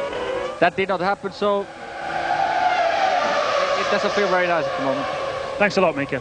Out of the race goes Jean Alesi, a very pragmatic Ron Dennis saying how it is, a very pragmatic Mika Hakkinen reflecting on the situation. And yes, I am very much mistaken. Twice 26 is not 58. We are not quite at the halfway point of the race. Well, we are now, actually, because we're on lap 29 out of 58. As you watch Michael Schumacher, he's lapping driver after driver. He's on his 30th lap. He's leading Heinz-Harald Frentzen by nearly 25 seconds. Frentzen has continued to have Barrichello glued to his gearbox, and Trulli is 5.5 seconds down the road in 4th place. Jacques Villeneuve in the BAR is still in a comfortable 5th position, with Mika Salo pressing him pretty hard. 7th is Fisichella, 8th is Schumacher, 9th is Zonta, 10th is Wurz, 11th is Jenson Button, and the Ferrari mechanics are out, presumably to bring in Michael Schumacher, the race leader. I wouldn't think, Martin, that they're bringing Barrichello in and hoping there's going to be a change between him and Frentzen as a result of a quicker Ferrari pit stop. Well, they may have left Michael slightly lighter at the beginning of the race to give him a chance to pass the McLarens and still stay on a one-stopper, or they could be thinking of Schumacher coming in the pits now. They could have been thinking of trying to get Barrichello past Frentzen by stopping him very early. In fact, they might be better off stopping him very late. As James said at the beginning of the show, Jordan traditionally have a big fuel tank. James is down at the Ferrari pit. Michael, with the new speed limit here for this year, just 50 miles an hour. It seems an eternity, and of course, as the world champions, they're right at the far end of the pit lane. 80 kilometres an hour, it seems so slow in comparison with last year. Really is going to have a huge effect on the pit stops this year. A set of used tyres, scrub tyres we call them, going on. The teams have found that they go really, really well. 12.2 completely normal, one-stop fuel though, slightly slow, but hey, they don't need to rush these guys. Now, of course, Ross Brawn has got to think, very hard about how he gets Rubens Barrichello in front of Frentzen, given that Frentzen is obviously going to run long on this first stint. Well, Michael Schumacher is joined just in front of Jarno Trulli, which means to say that Frentzen leads. Barrichello is in second place. Now, you saw the Ferrari mechanics frantically scrabbling about in the side pods of Schumacher's Ferrari. That is because the grass here at Melbourne has been cut. Some of it has not been collected. It has dried out, and you get an awful lot of grass in those side pods on the radiators. And the teams have fitted very, very tight mesh gauze strainers, and the grass piles up on that. They have to get it out, otherwise the engines are going to dramatically overheat. Yes, and it's crucial for Schumacher to get out in front of Trulli, because even though he's got a heavier fuel load now, Trulli getting towards the end of his fuel, Michael tanked up, as we saw, on a 12.2 second stop. Roughly 12 litres per second goes in from the rig, and he now maintains track position whilst being in third place. His pit stops out of the way, and that worked out just fine for him. Well, now the interesting thing is how much longer is Heinz-Harald Frentzen going to stay out in the lead, with Rubens Barrichello pressing him very hard indeed. There is the Jordan crossing the line. Now let's see where the Ferrari is behind it. There is Rubens Barrichello, and you just saw the flash of Frentzen's wing, so it's a very close fight in the front for the lead. Now, if Frentzen can stay out quite a long time by having a heavier fuel load when this race started, it will mean to say that he'll have to take on less fuel when he stops, therefore take less time, and therefore be in a stronger position. But that again is speculation. Lap 32 out of 58. Frentzen leads. There's Barrichello behind him in second place. Frentzen was in second place last year. Barrichello drove an absolutely sensational race last year, because, as I said, after starting from the pit lane in the Stewart after that fire he'd had, he clawed his way up, and then he had a 10-second penalty because he passed Michael Schumacher on the line after the safety car went out, and Barrichello still finished in 5th position last year. Mika Salo has pitted from 6th position.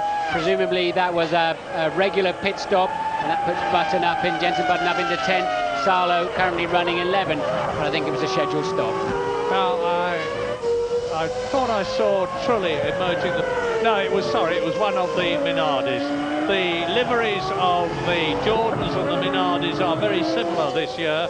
It's a much brighter yellow, as you can see for yourself, for Jordan, partly to defer to Deutsche Post, which is one of their new sponsors, and a large amount of money is being put into the Jordan team. You'll see the trumpets on there they are on the airbox. New sponsors all round, because, as I said earlier on, there's a lot of high-tech money going into the teams, not the least of which is coming into the Arrows team from Orange.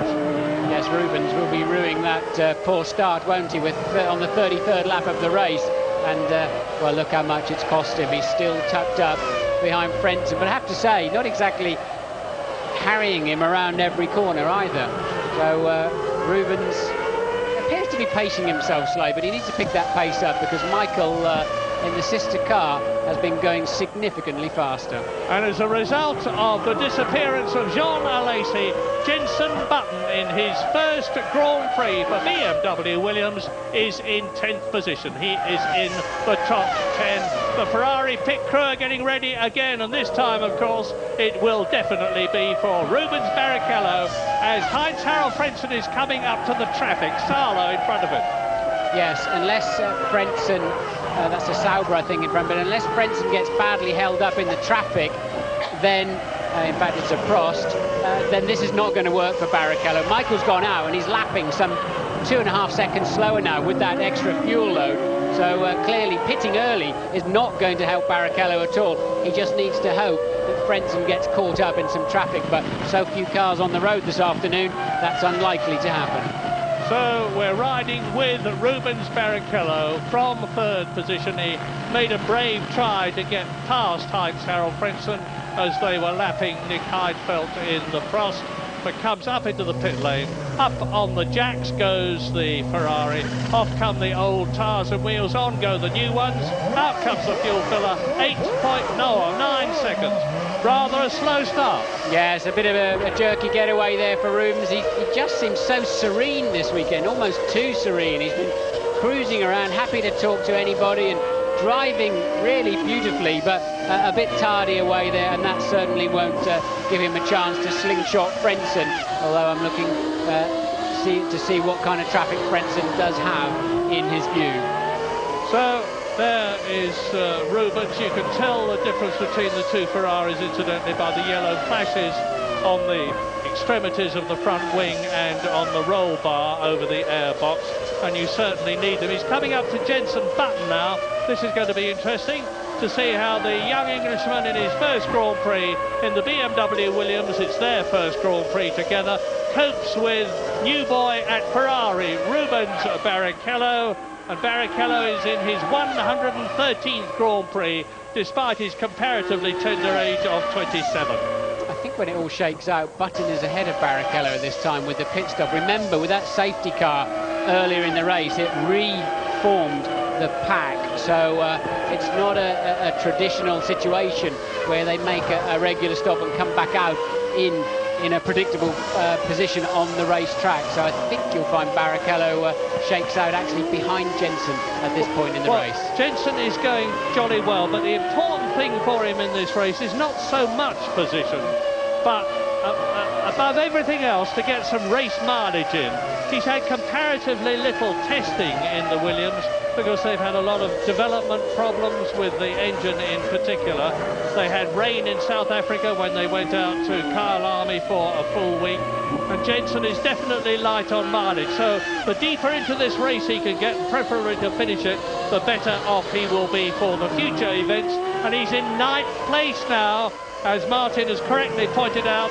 Rubens Barrichello, as a result of that pit stop, is in 10th position. So Button moved up a place, and Rubens Barrichello has dropped from 3rd to 10th.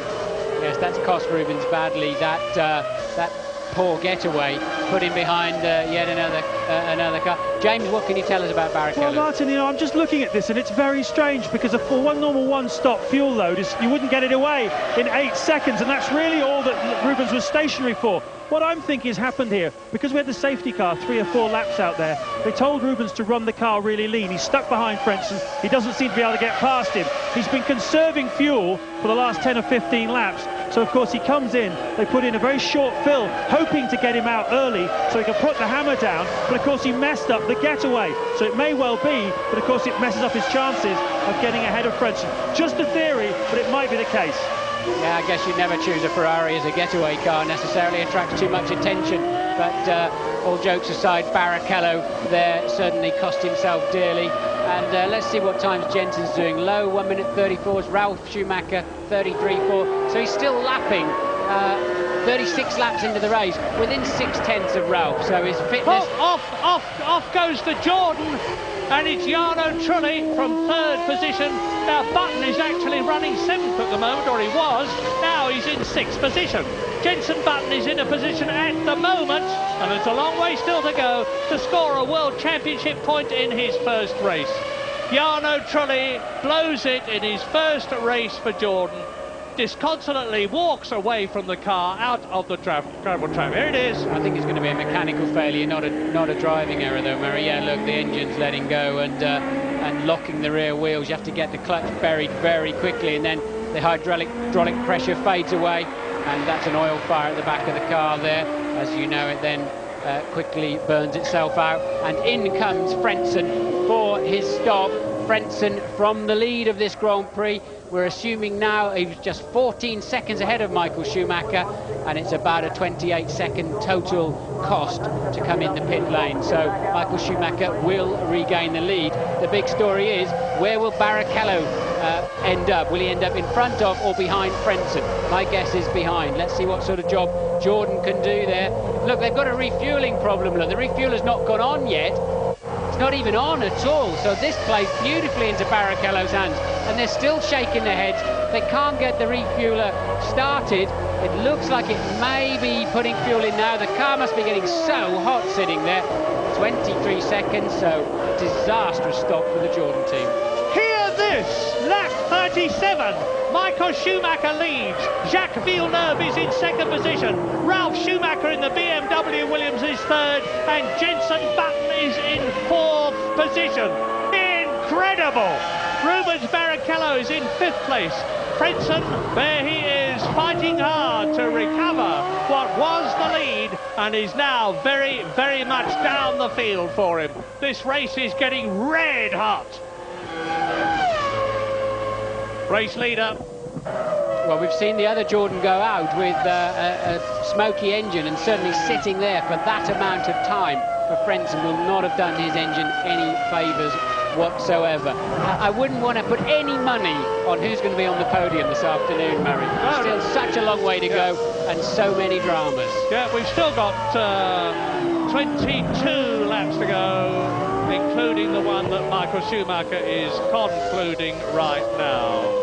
Well, all you can say is, as I've said before, that Ferrari have up to now had reliability on their side. Michael Schumacher's now on his 38th lap, and it could be that Jacques Villeneuve is not only going to score his first points for BAR and BAR's first points after a terrible 1999, but he's going to be in second. No, he's not, because Ralf Schumacher is now up into second position as into the pits comes Villeneuve. There is the proof in front of you, and I saw one of the BMWs coming in. There is Jenson Button coming in for his race stop. That's the first ever pit stop of his career, so his Grand Prix career, of course, but I think it's the first, probably the first racing pit stop of his in career, full stop, and a good one it was too for the Williams team on 11 seconds dead. Jenson over the white line now. He can press the button, get rid of the speed limiter, and accelerate towards the first corner. New boots, take it easy, Jenson. Remember, the grip characteristics will be different in the car now from the older tyres that you just got rid of. But on lap 38, Michael Schumacher seems only to have to keep going to win the Australian Grand Prix for the first time.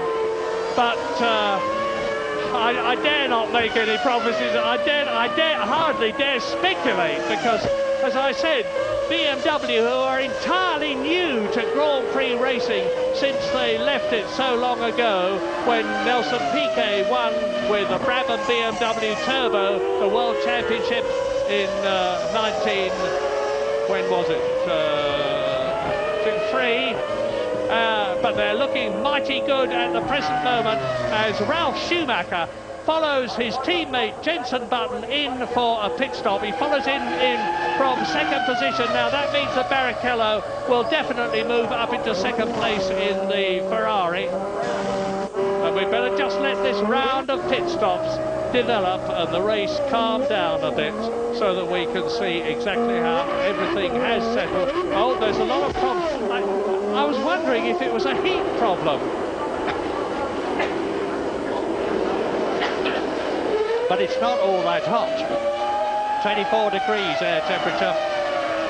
Ralf Schumacher, who finished third last year, going well, and we've got news from Louise Goodman. Yeah, disastrous couple of laps for the Jordan team there. As you rightly surmised, Martin, that was an engine problem for Trulli. And then, of course, Frentzen, the refuelling problem, that was a stuck nozzle. That's obviously a serious blow to Hip's hopes of repeating last year's result, and when it was all going so well for the team. Bad news for Jordan. Thank you, Louise. That 11-second stop for Jenson worked out just fine. It's actually put him ahead of Zonta, and particularly Salo. Salo must have had some kind of drama. So Jenson in 7th place. Ralf Schumacher, we haven't really seen. He's got to complete his outlap yet.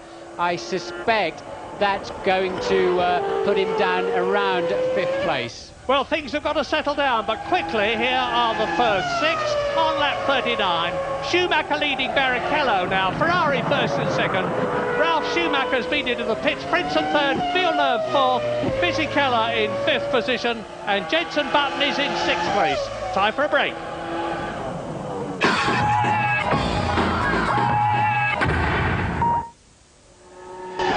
Lap 41, 17 to go. Michael Schumacher has slowed down a lot. There is Frentzen. We think he is coming in to retire from the race. He slowed down so much. He's got a gearbox problem. That has been the Achilles heel of the Jordan car, this year's car, in testing, and it looks as though it struck again, if an Achilles heel can strike. Michael Schumacher, then Ferrari leads. Rubens Barrichello, Ferrari, 11 seconds behind him and speeding up to close the gap. Ralf Schumacher in the BMW Williams is third, Villeneuve is fourth, Fisichella is fifth, and the second BMW Williams of Jenson Button is in the points in sixth place. Ricardo Zonta is in seventh place ahead of Mika Salo. Wurz is ninth. Frentzen was 10th, but now Deniz will be. There are only 13 cars left with 17 laps to go out of the 22 who started. It is now a question of reliability. Rubens Barrichello setting the fastest lap of the race on a 1:31.4, some 4 seconds faster than Michael Schumacher. Don't really understand why Michael's backing off quite so much. They do have a 40-second cushion back to the next runner, which is now Ralf Schumacher in the Williams. So I assume when Rubens gets up to the back of Michael, he won't be able to do anything about it. He'll have to follow him. But Michael's looking in his mirror there to see where he is, but why is he going quite so slowly? Well, has he got a problem? You remember the last year when Irvine was number 2 in the Ferrari team, he was number 2. And if he was in front of Schumacher, he had to move over and let him through. Now, Rubens Barrichello has made great play out of the fact that he's not number 2, he's 1B. And he has not got to give way to Schumacher, but has Schumacher got to give way for him if Barrichello is in a faster car? I very much doubt it. Schumacher now on his 43rd lap, and Barrichello looks as though he's going to be making one of the quickest laps of the race. In fact, the gap is down to 4.8 seconds. If it continues at this rate, in about 3 or 4 laps' time, we're going to see the two Ferraris absolutely together, and that is going to raise a very, very interesting political situation. Yes, Michael's pace is matching everybody else, plus a little bit on the racetrack, with the exception of Barrichello cruising up behind him in second place. Jenson just 0.6 of a second behind Fisichella and lapping faster, so there'll be a squabble there for 5th place quite soon. Behind Jenson, Zonta and a recovering Salo we didn't see, but he must have had a very poor pit stop. Salo, who was running so well, lost out quite badly in the stops. That's a Minardi cruising in the background. That's Mazzacane, the Argentine driver, in his first race. He's in 11th position. Incidentally, he's been a heck of a lot better than anybody expected him to be. No one had ever heard of him. He'd had a very undistinguished career up to Formula One, but he was really outstandingly good in the practicing and qualifying sessions, and looked worthy of a position in the Formula One team in a very much improved Minardi. Now here is Rubens Barrichello, who is lapping 2 seconds a lap faster than Michael Schumacher, with the gap now 4.8 seconds. In 2 laps, he's going to be with the boss. Schumacher is third, Ralf Schumacher. Villeneuve is fourth. A BAR going to get their first points. Fisichella in the new Benetton, designed by Tim Demcham, a much simpler car than last year's, running well in 5th position. 2 BMW Williams in the top 6, because Jenson Button is still 6th. Now here are the retirements again. Both Jaguars, Herbert and Irvine out. Both Arrows out, De La Rosa and Verstappen. Both McLarens out. Coulthard and Hakkinen. Alesi is out. Trulli is out. And of course Frentzen is out, so that's both Jordans. I'll be amazed if anything other happens than Barrichello just cruises to not much closer than that. Here they are. And then just holds station. I don't believe Michael's got a problem particularly.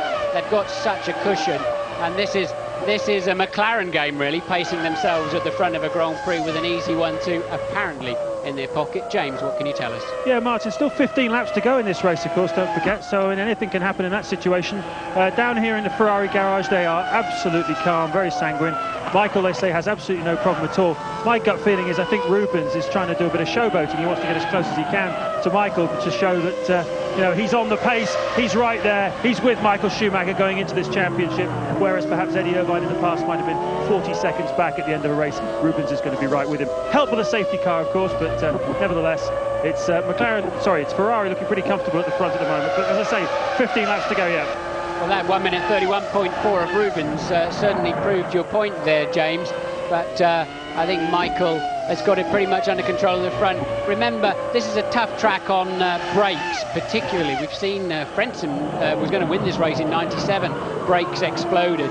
So they've got no reason. I'm a bit surprised they let Rubens push quite so hard. They've got no reason, really, to go any faster than they are. And it does appear now that Barrichello has just positioned himself a reasonable distance behind Michael. The worst case scenario is Michael having a technical failure or a driving error and taking the pair of them out if they get too close. And wouldn't they be popular with each other if that happened? Now let's ride with Barrichello and look at the master in the front.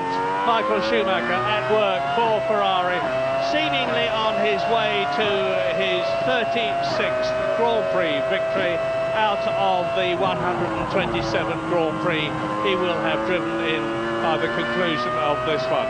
Now, Barrichello, new to Ferrari, he finishes second to Michael Schumacher. He can be very proud of himself. As I said earlier on, I understand that there's been a sellout at Sao Paulo for the Brazilian Grand Prix in 2 weeks' time. If Rubens Barrichello goes there, not only as Brazil's first Ferrari driver, but second in his first race only to Michael Schumacher, and he goes into the lead. That is, wow! I was going to say, I think they'll deify him. I think they certainly will now. Michael Schumacher must have a problem, because there was no hesitation then whatsoever. No, hold on. He's got to stop again for gas. James was right. Well didn't put enough fuel in it. They've got to let Rubens get down the road. He's probably got a bit of a quick stop at the end, a quick flash of fuel, and that's the only reason I can put on it. Well spotted, James. Thank you, Martin. But we'll see if it's right. That's certainly a dramatic development, whichever way you slice it. On lap 46 out of 58. Ferrari leads, Ferrari second, but not in the order we expected. Yeah, Ferrari, I've just heard, in fact I can see them out of the window, the massed cohorts of Ferrari, and it's Barrichello. I can see one of them carrying a board which has got Barrichello on it. So Rubino, as he is known not only in Brazil but everywhere else, and a very, very popular chap he is too, coming in for fuel. Now, Ralf Schumacher is 37 seconds behind him, so Barrichello will have plenty of time to take on a sort of splash and dash, come out into the track again in second position, and there he is coming into the pit lane. Are you there, James? No, he's not. He's got a way to go yet. The white line going over now for the speed limiter, but yeah, well spotted there, James, on that short fill. They obviously changed strategy halfway through the race to try and leapfrog him over Frentzen. He had a bad pit stop, but Frentzen had an even worse one. James is there now. Yeah, I spoke to Rubens yesterday. I said, I bet you're looking forward to benefiting from one of those Ross Brawn race strategies. And he looked at me in the eye and he said, you betcha. Very, very short fill. 7.9, completely normal. Everybody here is absolutely as calm as you like. It was exactly part of the strategy to get Barrichello past Frentzen, and marvellous. Well, Michael Schumacher has been saying all along prior to this race, it is absolutely essential for us at Ferrari if we are to do well in the World Championship this year against a team as strong and as experienced and as successful as McLaren, with their driver partnership of Hakkinen and Coulthard, to get points early. We haven't done that in the past. We've suffered. We've caught McLaren in the latter parts of the season, but we need to be with them, if not ahead of them, at the beginning of the season. Well, at the present moment, on lap 47, with 11 to go, Ferrari are on a maximum 16 Constructors' Championship points. 10 for Schumacher, 6 for Barrichello, and of course, as out of the race goes Jenson Button. Well, that is but it looks to me as though it's not his fault. It's some sort of a problem. Look at the smoke from the back of the car, and he can say with enormous pride, that he was in the points for a lot of the race. There it is. There's the confirmation. You see, there is Villeneuve going through, and Villeneuve behind him, Fisichella. That's how close it was, because there is Zonta going past Jenson Button as he parks the Williams, and the rear wheels lock up. So definitely not Jenson's problem. I think there's a little hard work probably to do in Munich, unless in the very unlikely event of the gearbox locking up. Well done, Jenson Button. Brilliant performance from Button, it has to be said. His pace was good, it didn't fade away as the race went on. He was mixing it with some more experienced drivers, and I have to say, a very, very impressive debut for Jenson Button. Now that means that I mean, this is an embarrassment of riches for the BAR team. Not that I think they will be the least bit embarrassed by it after the appalling season they had last year. But both their drivers are now in the points, with Jacques Villeneuve in 4th position and Ricardo Zonta from Brazil in the second BAR in 6th position. And it means to say that there are only 10 cars left now with Button out of the running, and they are on lap 48. There is the leader, Michael Schumacher. He's 26 seconds ahead of Rubens Barrichello after Rubens' second stop. Ralf Schumacher is 9 seconds behind Barrichello and lapping faster, but I think not fast enough to catch him in the remaining distance. Jacques Villeneuve is in 4th place, 16 seconds behind Ralf Schumacher. Fisichella looks as though he's going to score 2 points for Benetton, and he might even score 3 because he's right behind Jacques Villeneuve's BAR, and Ricardo Zonta is 6th. So there is Ralf Schumacher. He turns in. We disappear, but we will be back. Lap 50, 8 to go, including the one they are on. Michael Schumacher, a commanding lead of just over 24 seconds from his teammate, Rubens Barrichello. Sadly, Jenson Button out of the race, which looked like an engine problem when he was about to score a point in his first World Championship race. He can feel very, very proud of himself. BMW can feel very, very proud of themselves, because I don't think even in their wildest moments they would have expected to score points. Did you catch a load of that, Murray? Schumacher well out of shape in the first corner. Unbelievable. He's just having fun, I think, but I bet he won't do that again next time around. Look, gets on the throttle and has to give it a full half a turn on the steering wheel, which is a lot in a Formula 1 car, to put it. So I think he's just bored, probably. Well, I was saying that BMW can feel very proud of themselves to be in the points, and they are, because although Button is out, Schumacher, Ralf is very much in. Not only is he in, but he's lapping marginally faster than Rubens Barrichello in front of him. Although I'm pretty sure that's because Barrichello, knowing that there is a 9-second cushion between them, will not be pushing as hard as he could.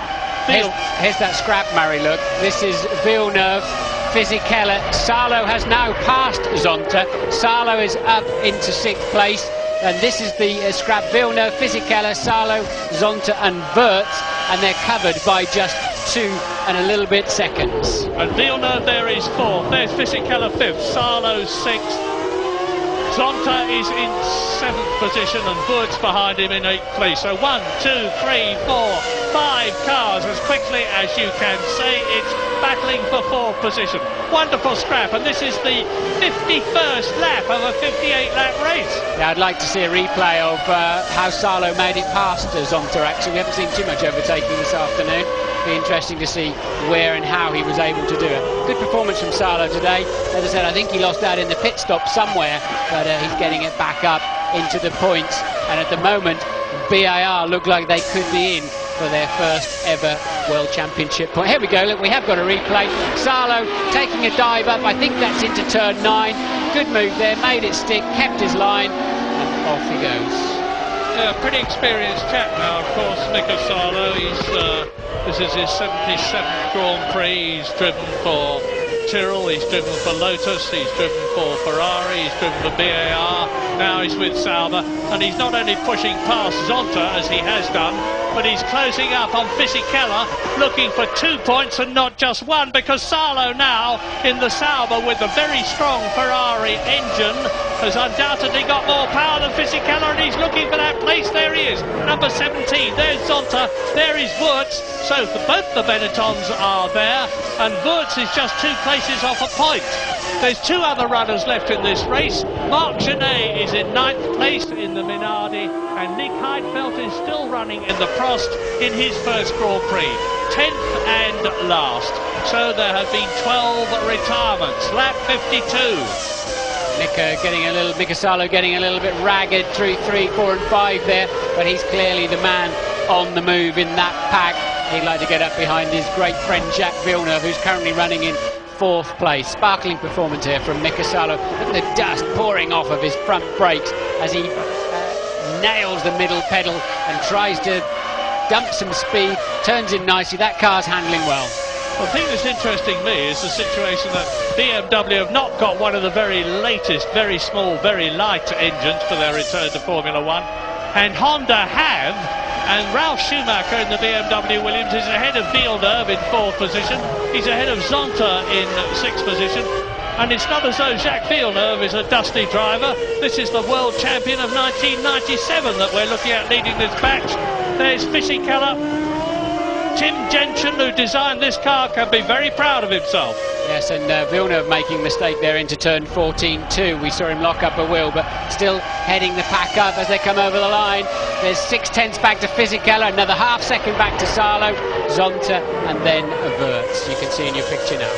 Now, this is why these Grand Prix drivers have to be so superlatively fit. This race has been running an hour and a half. The temperature is some 30 degrees. The cockpits are very hot indeed. They're wearing heavy, fireproof suits. They're cocooned in those cockpits. They've got an 800 horsepower, very, very, very hot engine behind them. And they've been working madly ever since the race began. Yeah, first time we've seen Zonta looking like a Grand Prix driver, really. Had a poor year last year, didn't help by breaking his leg, of course, in Brazil. But he really looks, for the first time, even this weekend also, that he's actually with the car and not just one step behind it. It was Ricardo Zonta went out of the Australian Grand Prix last year, as did his teammate Jacques Villeneuve, who broke a wing not so very far away from where he is at the moment. There it's the BAR of Villeneuve, the white car in 4th position, then Fisichella's blue Benetton, Salo's dark blue Sauber Ferrari, a light blue Benetton of Wurz, following the white car of Ricardo Zonta in 7th place. If Zonta could get past Salo, who's passed him, it would mean that both the BARs were in the points at the end of the race if they finish it. Yes. Michael Schumacher is on lap 54 out of 58, 23 seconds ahead of Barrichello, with Ralf Schumacher still 3rd. I don't think that's going to happen because Salo's the one that just overtook Zonta, but Salo still very much on the move. There's a great helicam shot there as these guys move into the final stages of the Melbourne Grand Prix, and the gaps are still pretty consistent. Salo registered just 0.3 of a second behind Fisichella last time around. Well, Jordan won't be ringing any joy bells, McLaren won't be ringing any joy bells, nor will Arrows. It's been a bad race for all those teams, an even worse one for Jaguar, but great things can have small beginnings, and I know that Jaguar and all the rest of them will be applying themselves in the next 2 weeks. There's only 2 weeks before Brazil. It was 5 weeks between Australia and Brazil last year. The pressure is on this season right from the beginning, with 17 races, the extra one at Indianapolis in America. All of these cars are on the lead lap. Of course, as I mentioned before, the safety car shuffled them back up around lap 15. But with Michael just cruising at the front, 2 McLarens out of the picture completely. Unusually, almost nobody's been lapped in this race. Just Genet and Heidfeld, who both had problems in 9th and 10th place, that have been lapped. Well, this is great stuff, and interestingly, Ralf Schumacher in the BMW Williams is by far the fastest man on the track at the moment. He's lapping a second faster than Schumacher, a second faster than Barrichello. He's closed the gap to Barrichello to 8 seconds, but there are not enough laps left for him to catch him, never mind get past him. Villeneuve continues to hold that 4th position. Fisichella, there he is behind him in 5th position. Salo trying to get past. Zonta trying to get to grips with the Sauber in front of him. And Alexander Wurz keeping a watching brief on all of them. These places could change in the twinkling of an eye.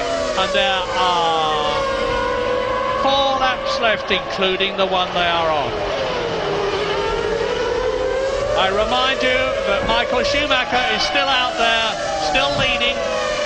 Looking good for 10 World Championship points. Rubens Barrichello looking good for 6 World Championship points in his first race for Ferrari. Ralf Schumacher, the first race for BMW Williams, looking good for 4 World Championship points and getting on the podium. That would be terrific. But this is terrific too. Somebody running wide there and kicking up the dust, but no position change at the moment. This is where Salo is quick on the brakes. He's not close enough. Still filling the mirrors of Fisichella's Benetton. I think Villeneuve and Fisichella will be very relieved to see the checkered flag at the end of this race. I suspect they're both just struggling a little bit. Salo, Mika Salo, the Finn, the very, very cheerful Finn, is pushing mighty, mighty hard. He's certainly going to score a World Championship point in his first race for Sauber if he stays where he is in 6th position, but look how close it is, anything could happen. And now, Michael Schumacher out there in front for Ferrari. I said earlier on that he's had a great deal of bad luck, ill fortune in Australia. If he wins this one, it's not only going to be... Oh, and Zonta having a look. It's going to be Michael Schumacher's first race win in Australia if he wins. He's got 2 laps to go, each of 3.3 miles at the end of this one. He's on his 56th lap. But here, the attention, I mean, Genet is a lap down in the Minardi in 9th place. Heidfeld looks as though he's going to finish his first race for Prost in 10th position, 2 laps down. Salo thinking, shall I risk a point? Shall I gamble 1 point if I get a sniff at the back of his gearbox? Shall I gamble 1 point for 2? And knowing Mika will be saying, yeah, of course I will, I'll have a go. So I don't think Fisichella's at all safe, while Mika Salo appears to have the faster car. Yeah, he's got that very powerful Ferrari engine from last year. Sauber have an arrangement with Ferrari that they will use last year's Ferrari Works engine, and we all know how good that was. Salo having a look. Wurz trying to get through, but Jacques Villeneuve is going to be a mighty difficult man to pass. He's got all the experience. Meantime, Michael Schumacher and now the rest of them are on their 57th lap. That's the top 8 are on their 57th and the same lap. Marc Genet a lap down in 8th place. Nick Heidfeld 2 laps down in 10th position. But between the 1st and 8th places there are just 58 seconds. Interestingly, we're looking at a gaggle of cars there just as we switch to the Ferrari that ran very early in the year 2000, Murray, and not surprising that there's a couple of each of them in that pack there, and 2 Ferraris running strongly at the front end that seem to have good reliability. So those teams that got their car out early are certainly getting some dividends today. I was talking to Mike Gascoigne, the Jordan designer, just before this race began, and he said to me, Michael Schumacher will win this race, and I think Ferrari will win the Constructors' Championship, and Schumacher will win the Drivers' Championship. Well, we'll see, but it's a wonderful start. But I liked Mika Häkkinen's positive mental attitude. He said, hey, listen, there's 16 races left yet, and that's what we normally have in a season before we start, and I think that's a very good approach to have. Yeah. We, one race, one swallow does not make a summer. One race does not make a world championship. All that Ferrari can say is they've started extremely well. All that McLaren, Jaguar, Arrows and Jordan can say is they have started extremely badly.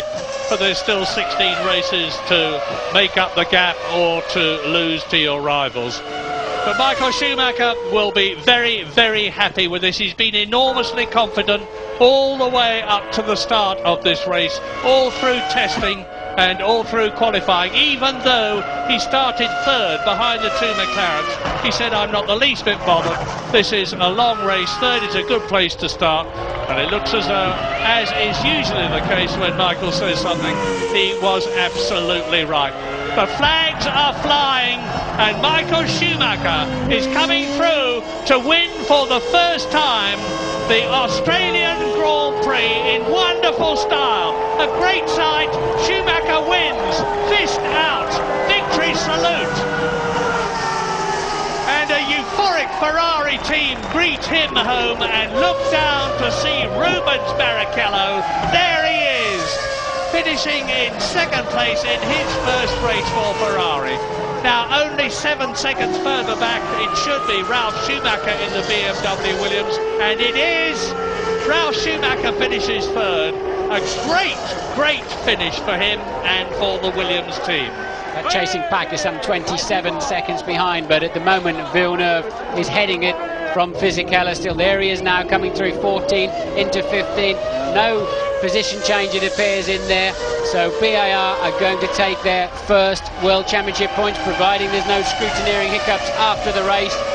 And over the line they go. Fisichella 2 points, Salo the extra point. We've got two Schumachers on the podium, Murray. Ferrari winning this race for the second consecutive year. Yeah, I don't think they will be any happier than the BAR team, who've not only got both their cars home in the top 7, but one of them scoring points, and it's right that it should be Jacques Villeneuve, and the other nearly doing so in 7th position, Riccardo Zonta.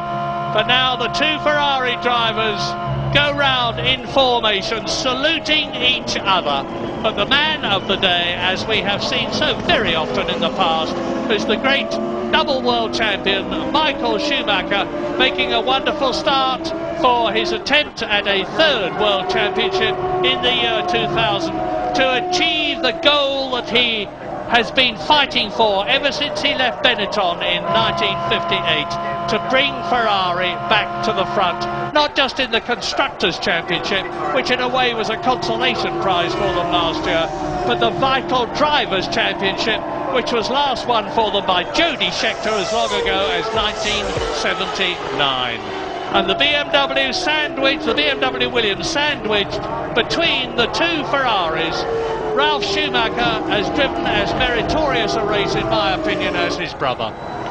I think it was a solid drive from Ralf, actually, in the middle of the pack there. The pit stops worked out well for him, the reliability stakes worked out well for him, but a good solid drive, as we saw so many times last year. Michael's going to be very, very happy, isn't he? Got his teammate beside him, his kid brother behind him. He leads the World Championship. He's got a good car underneath him with a lot of reliability. He's, well, what else could he ask for? Well, the Drivers' Championship, of course, is as the finish in the race. Michael Schumacher leads with 10 points, Barrichello second on 6, Ralf Schumacher third on 4, Villeneuve fourth on 3, Fisichella fifth on 2, Mika Salo a fine 6th with 1 point.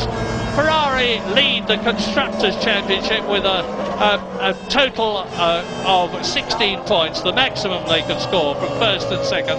12 points ahead of Williams, and who would have forecast that 2 hours ago? And James Allen is with Ferrari designer Ross Brawn. Ross, a terrific win for Ferrari today, a 1-2. How do you stand, though, relative to McLaren, do you think, with the car? You think you're on a level? It looked to me, performance-wise, we're pretty comparable. I mean, obviously Rubens got stuck, but Michael could respond when Hakkinen responded, but it's going to be very tough. I mean, it looks to me as though they're very, very similar. And it's got the makings of a great year. But at least we're starting here competitive. Last year we were a bit desperate. So I'm really, really happy with today. I spoke to Rubens yesterday. I said, are you looking forward to benefiting from one of those famous Ross Brawn strategies? And he said to me, you betcha. And you switched it for him today, didn't you? Yeah, it was again a no-loss strategy, really, because when it became clear Frentzen was going to go longer, we took a chance and it worked out. Heinz Harald had a problem, so I'm not sure what would have come from that, but no, we were pleased with that. Well done, Ross. Thanks. Pleased? I should think he's pleased. He goes back to Maranello, a top man, and I haven't mentioned, I said he was the Ferrari designer. Ross Brawn, of course, is the Ferrari technical director. Let's give the credit where it's due for the design of that car to South African Rory Byrne. Well done, Rory, you are a star. And so is Michael Schumacher, and so is Rubens Barrichello, as Ralf Schumacher looking cool, calm and collected as ever. Embraces his brother. Oh, there's never been two brothers like this in Formula One. We've had them in the past, of course, the Rodriguez brothers and various others. Not all that many of them, but this is the most successful brother partnership of all time in Formula One. Ralph on the right, Michael on the right, on the left, showing again that when he's happy, he is very, very happy. A walk in Albert Park for Michael Schumacher this afternoon, and Jean Todt, the sporting director of Ferrari, pretty pleased with himself and the entire team. It was faultless, really, wasn't it? McLaren getting away at the start of the race and leading with a 1-2 there, but Ferrari coming through at the end, and it was just so easy for Michael. I've never made any secret of my admiration for Michael Schumacher, and one of the many things I like about him is his uninhibited joy when he does well. I mean, he's not a grey man who doesn't show any emotions at all. If he wins, he's happy, and he shows it. And I bet you, when he gets on that podium, he's going to do the famous Michael Schumacher leap, high up in the air, to say, I am there, I am number one, I am a very happy man. And Melbourne, as ever, has seen a superb race. The Australians are a wonderfully enthusiastic lot. The first thing they have to do is go and be weighed. They stand on some scales holding their crash helmet to make sure that they match the weight that has been allocated to them pre the race, and there's no shenanigans going on there. There's Michael when he got out of shape towards the end of the race while he was just playing around, but as soon as they get off off the scales, they zoom up a tunnel, a passageway behind and up onto the podium, and when they look out, you can see the crowd that Michael's going to look out onto, and they've got lots of red hats and red t-shirts and Ferrari flags to wave at him. And they're a lovely crowd. They won't come over the barriers and attempt to spoil things. They're just here to show their enthusiasm. Incidentally, the new Premier of Victoria, the state of Victoria, in which we are situated here at Melbourne, the Honourable Steve Bracks, will be presenting the trophy to Michael Schumacher as a winner. And then James Strong, who's the chief executive of Qantas, who've done so much for this race, is going to be giving the Constructors' Championship trophy to, I expect, Jean Todt.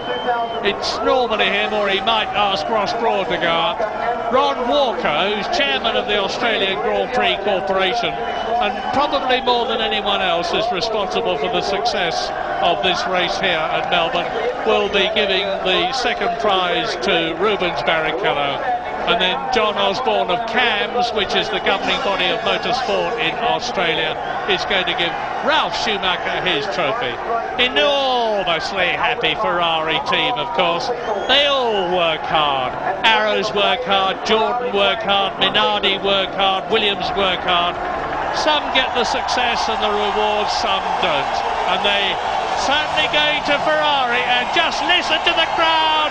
And there's Michael. Is he happy? Yes, of course he is. So is Ralph on the right. Rubens Barrichello on the podium in the scarlet Ferrari overalls for the first time, and it won't be the last. And there is Steve Bracks on the left, the Honourable Steve Bracks, the Premier of Victoria, in the dark suit, and he'll be making a mighty fast getaway when those champagne bottles spray and the German national anthem sounds out for Michael Schumacher.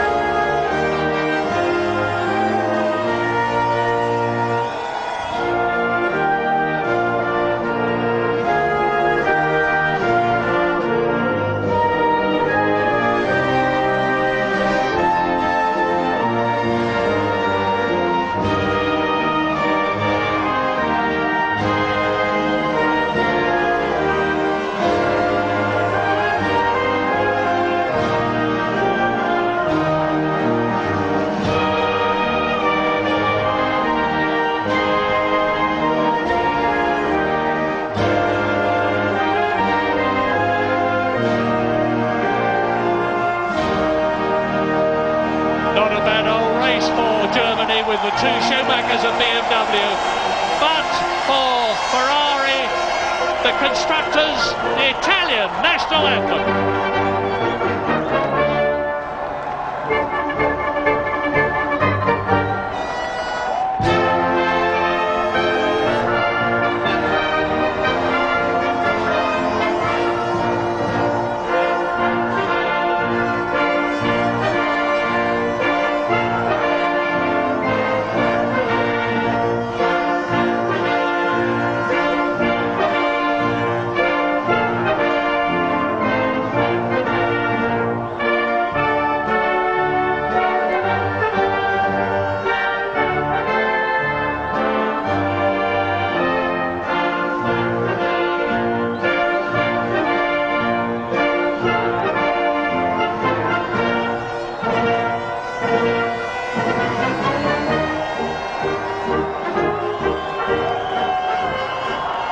Well, as ever, Australia and Melbourne have done Formula One proud.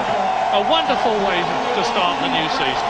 Yeah, it's been a spectacular weekend. A few of the top drivers have been in the wall, damaged their cars, but at the end of the day, Michael Schumacher is the man holding the silverware with such an advantage going into Brazil. No points for Jordan, no points for McLaren. No points for Arrows either, but a wonderful trophy, incidentally. That is undoubtedly the nicest trophy of the year. Australians, there's Ron Walker, Big Ron, who's the top man here in Melbourne. Look at that trophy, Australian diamonds and gold, and the Qantas leaping kangaroo in the centre. And Ralf Schumacher gets to take one home for the second year in succession for third place. Well, this is going to be a Grand Prix that Michael Schumacher will remember for a long time, with every good reason, as he gives Rubens Barrichello and the Premier of Victoria a dousing in champagne. Ron Walker just avoids it. I don't think that they were designed for that purpose, those trophies, but Rubens used it to very good, somebody used it to very good effect there. Well done, Michael, well done, Ferrari, well done, Ralf Schumacher and BMW Williams, and let us remember too, well done, Jenson Button. Absolutely right, Murray, thank you very much indeed. 1-2 for Ferrari in Australia. Schumacher's first win here at the 10th time of asking. Brilliant drive for Rubens Barrichello on his Ferrari debut. There's a big Italian quarter in Melbourne, and they will be raising their glasses tonight around that Lygon Street area here in Melbourne, celebrating a brilliant Ferrari 1-2. But what a drive from Jenson Button, and we hope to hear from him when you rejoin us. And there waiting for us is Jenson Button. Jenson, from us all, many congratulations, but how disappointed are you not to finish? I'm not really disappointed. It's my first race in Formula One, and starting from 21st isn't the way that I wanted to start, but there you go. But during the race, I had a couple of good races with Alex Wirtz, and also with Fisichella, so it's been a good race for me, and to come from 21st up to 6th position, I'm very happy with. We saw you very calm indeed when you spoke to Martin Brundle before the race, but surely beating away, that old heart must have been thumping. I was actually surprised, because normally I am very nervous before a race, about the first 30 minutes before a race, but I was fine. I was very surprised. When the lights disappeared, when the red lights disappeared, I was a bit nervous and a bit anxious to get going, but no, I'm very happy of the result today. Were there any memorable incidents that you will take from this race, and you'll look back when you're bouncing your grandchildren on your knee and say, yeah, I remember my first race in Australia?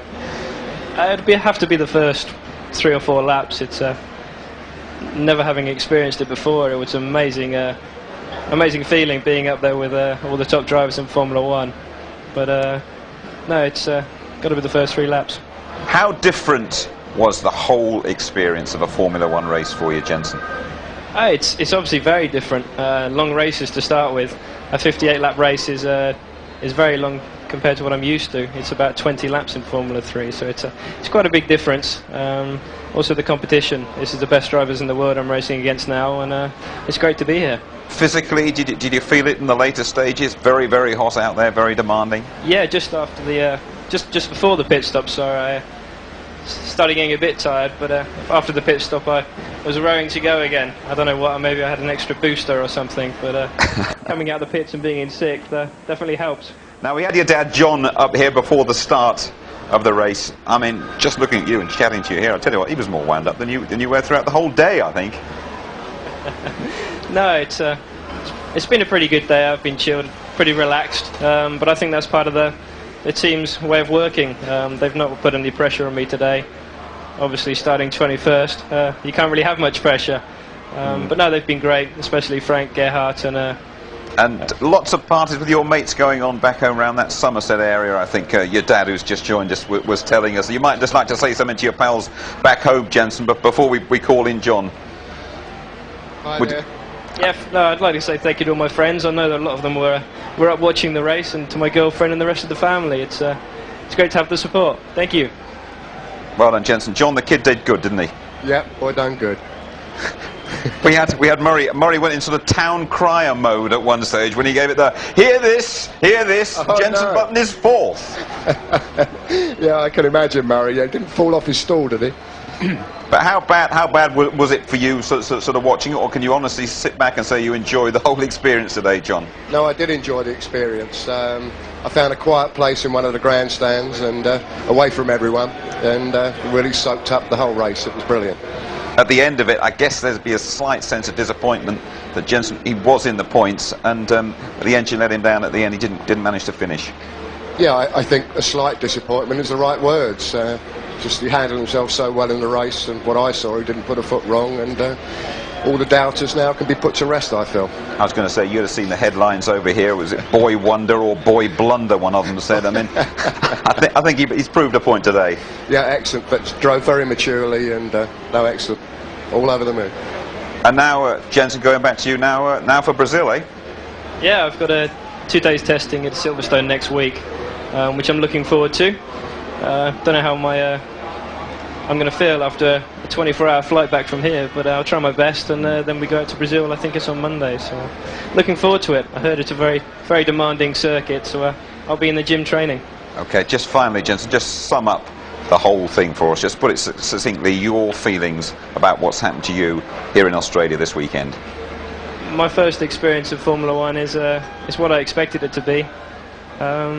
It's actually better than I expected it to be, and it's good to be here with all the best drivers and all the best teams in the world. It's what I've dreamt about, obviously, for many years, and now it's reality. I tell you, it's really good to have you with us. It's really good to have you throughout the season. Thanks for joining us now, and thank you too, John. Many congratulations to you both. Well done. Thank you. Well, I'll tell you what is he, 20 years of age? I mean, handles it all without a flicker, doesn't he? Do you know what? He was online there to finish with 1 World Championship point, which would have equalled the great Alain Prost. I mean, I was assistant team manager at McLaren when Prost did that for us at the first race in not a very competitive car, and to be fair, you know, the BMW Williams isn't the best out there yet. It may be. He was on course to do that, but as his father said, he's proved all the doubters wrong. You know, he had problems in the gym, he pulled a muscle in his back, he's accelerated his training program. He has quite a frail body, because the body has to get used to a Grand Prix properly. Their neck eventually comes out here like Nigel Mansell's used to be, their pecs and all the things they need to drive one of these big 800 bhp beasties. But he was saying there, Tony, no problems physically, really, took it all in his stride, and as he said, I mean, starting from the back row, working himself up to a finish and a possible points finish as well. It was just a terrific achievement. Well, you've met him. When you come across somebody who is a real star, someone like Schumacher, you don't see a bead of sweat. I didn't see him looking flustered at all there. He didn't look as if he'd been put through the mangle machine, but he has. You know, he will have lost about 2 kilos in weight. He will have perspired. He looks in very, very good shape, and he's still got that twinkle. I think the boy has got it, and that's what Gerhard Berger said to Sir Frank Williams. He's got it. You better hire him. I think he's proved it here, and although although of course he's not the finished article, he has proved very definitely, Jenson Button, that he can hack it in the world of F1. Yeah, he can, absolutely, no question at all. He's done a very, very good job, and you know, he really had to have everything together, and no matter what he says, coming into that that's his first pit stop there, it was something that they rehearsed and rehearsed at the shakedown test of the British Grand Prix, yet the guy was still the fastest of all the cars out there, and every 3 or 4 laps they brought him in to have another pit stop. This is the agony for him. He must have just felt that engine let go as he's coming up towards turn 3 there, and just guiding it gently towards the shale and out of harm's way when it feels lets go. And although he'd be disappointed, he will have felt, look, I've shown everybody what I can do. Was he dangerous out there? No, I thought his track craft was brilliant, you know, and no one's had any complaints. That's not to say he has to prepare for that in the future. There's bound to be some altercations in the topsy-turvy Formula 1 world. Good, Tony, thank you very much indeed. We're going to leave you for a couple of minutes. There's a lot more for us to discuss about the Australian Grand Prix. We will be right back. You're back with us in Melbourne. Let's go straight to the press conference and hear from the top 3. Ralf Schumacher, Rubens Barrichello and Michael Schumacher.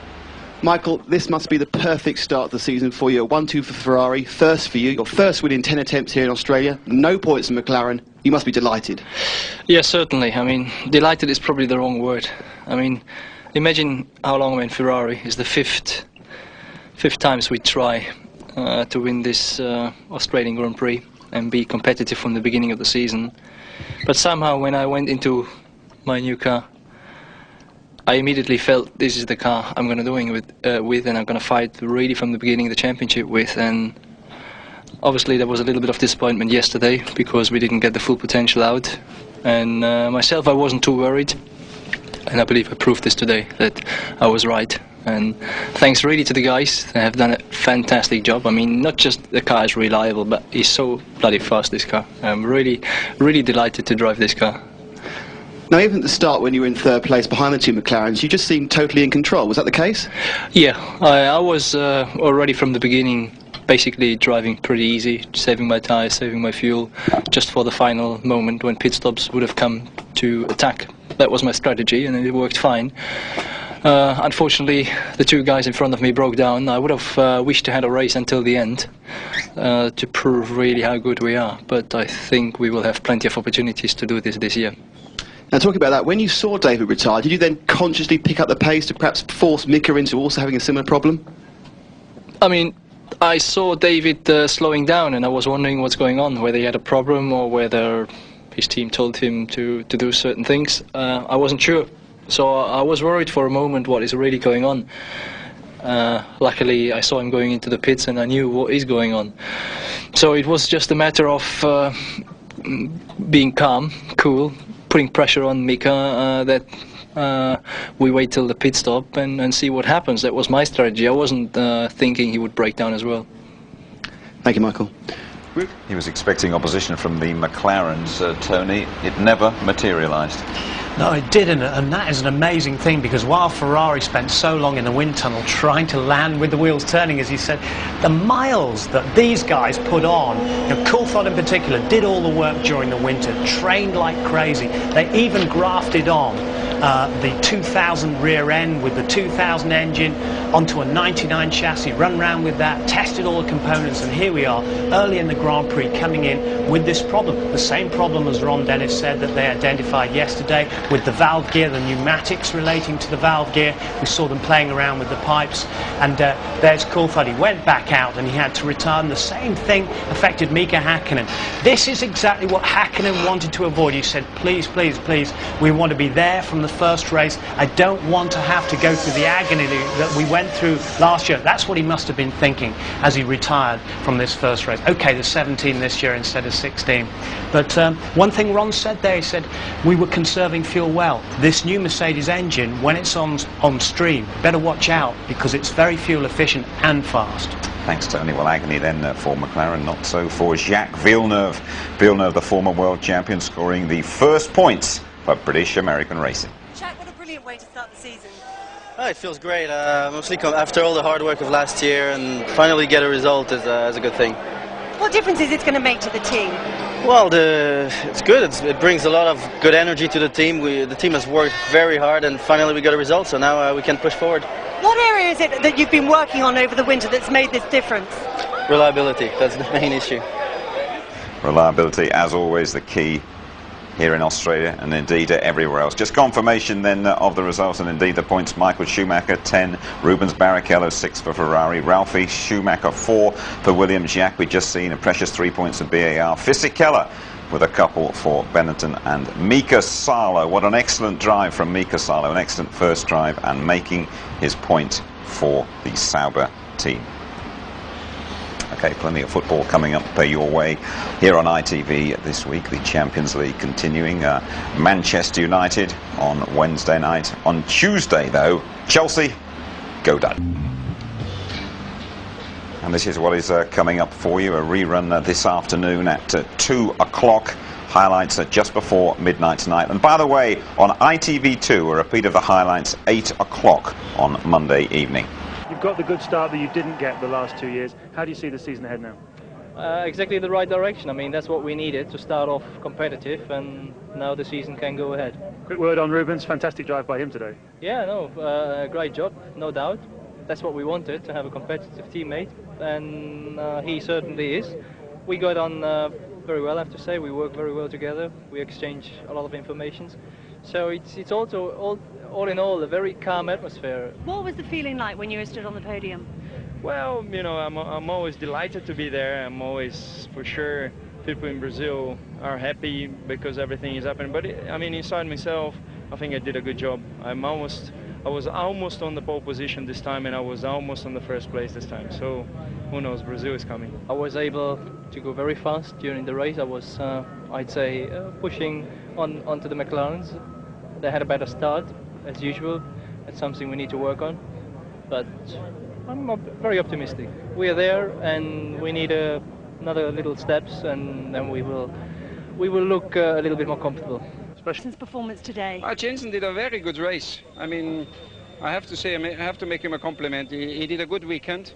I mean, he crashed yesterday morning on what is a very normal thing that happens sometimes. But today he did great, and I mean, he was in the points when he stopped, so he could finish in a fantastic position too. And so Michael Schumacher and Rubens Barrichello collect all 16 points for Ferrari. Ralf Schumacher gets 4 for Williams. Villeneuve at last scoring for BAR. Then Fisichella and Zonta promoted to 6 on the back of Salo's belated disqualification for a faulty front wing. Martin Brundle's joining us. We saw the first Formula One drive for Jenson Button. You were very unsure about whether he should be here at all. Have you changed your mind? The season's yet young, of course. There's a lot of things to happen, but it was a tremendous performance, a good start, excellent start, in fact. Kept it on the road. He was dicing with some old hands. His lap times were very, very consistent through the race, and I wondered if he might tire, might fade a little bit.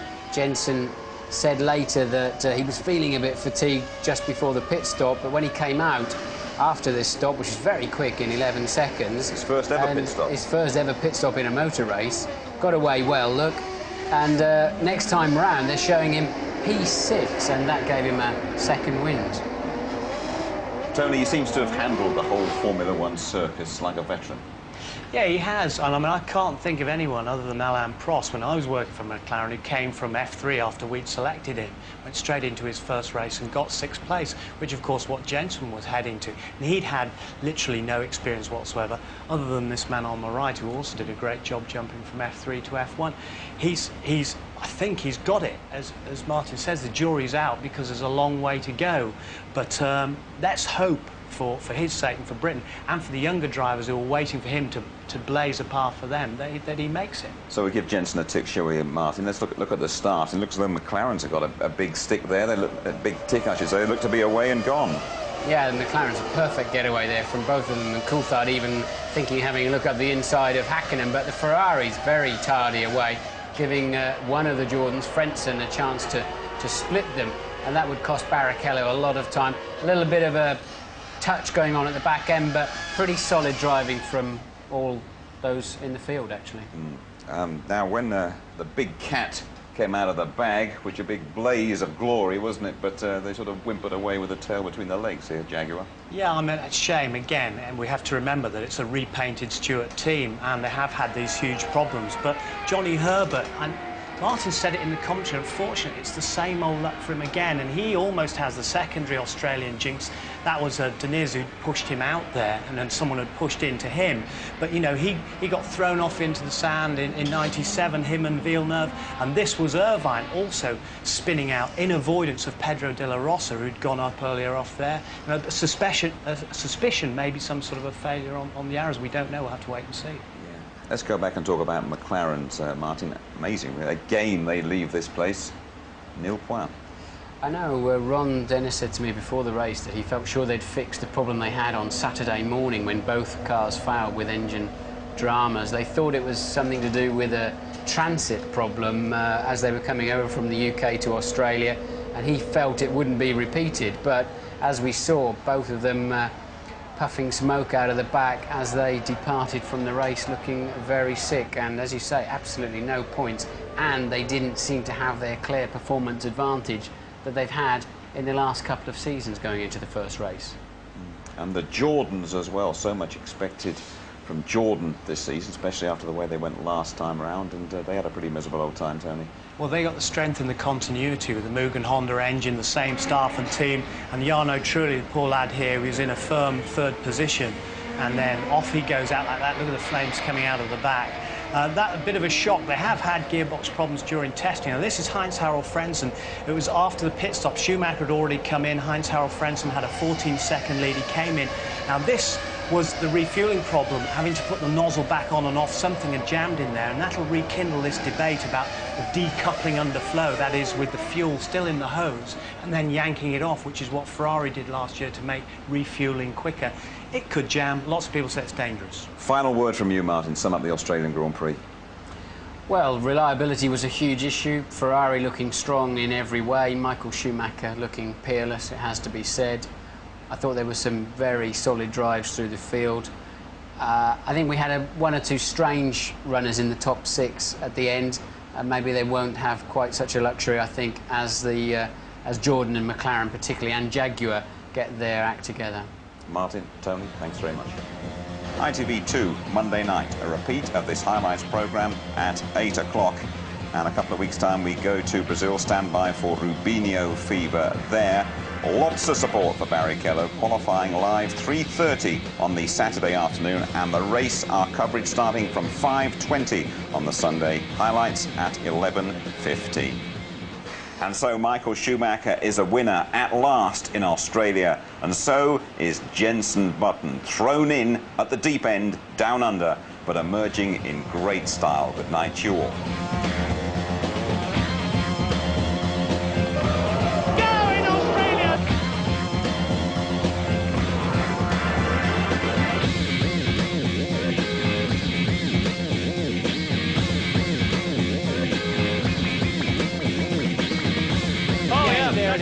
That's it. David Coulthard out of the race. Mika Häkkinen out of the race.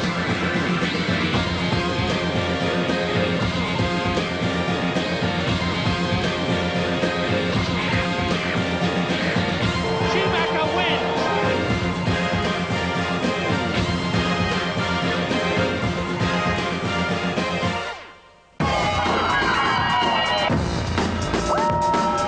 F1 on ITV in association with Texaco.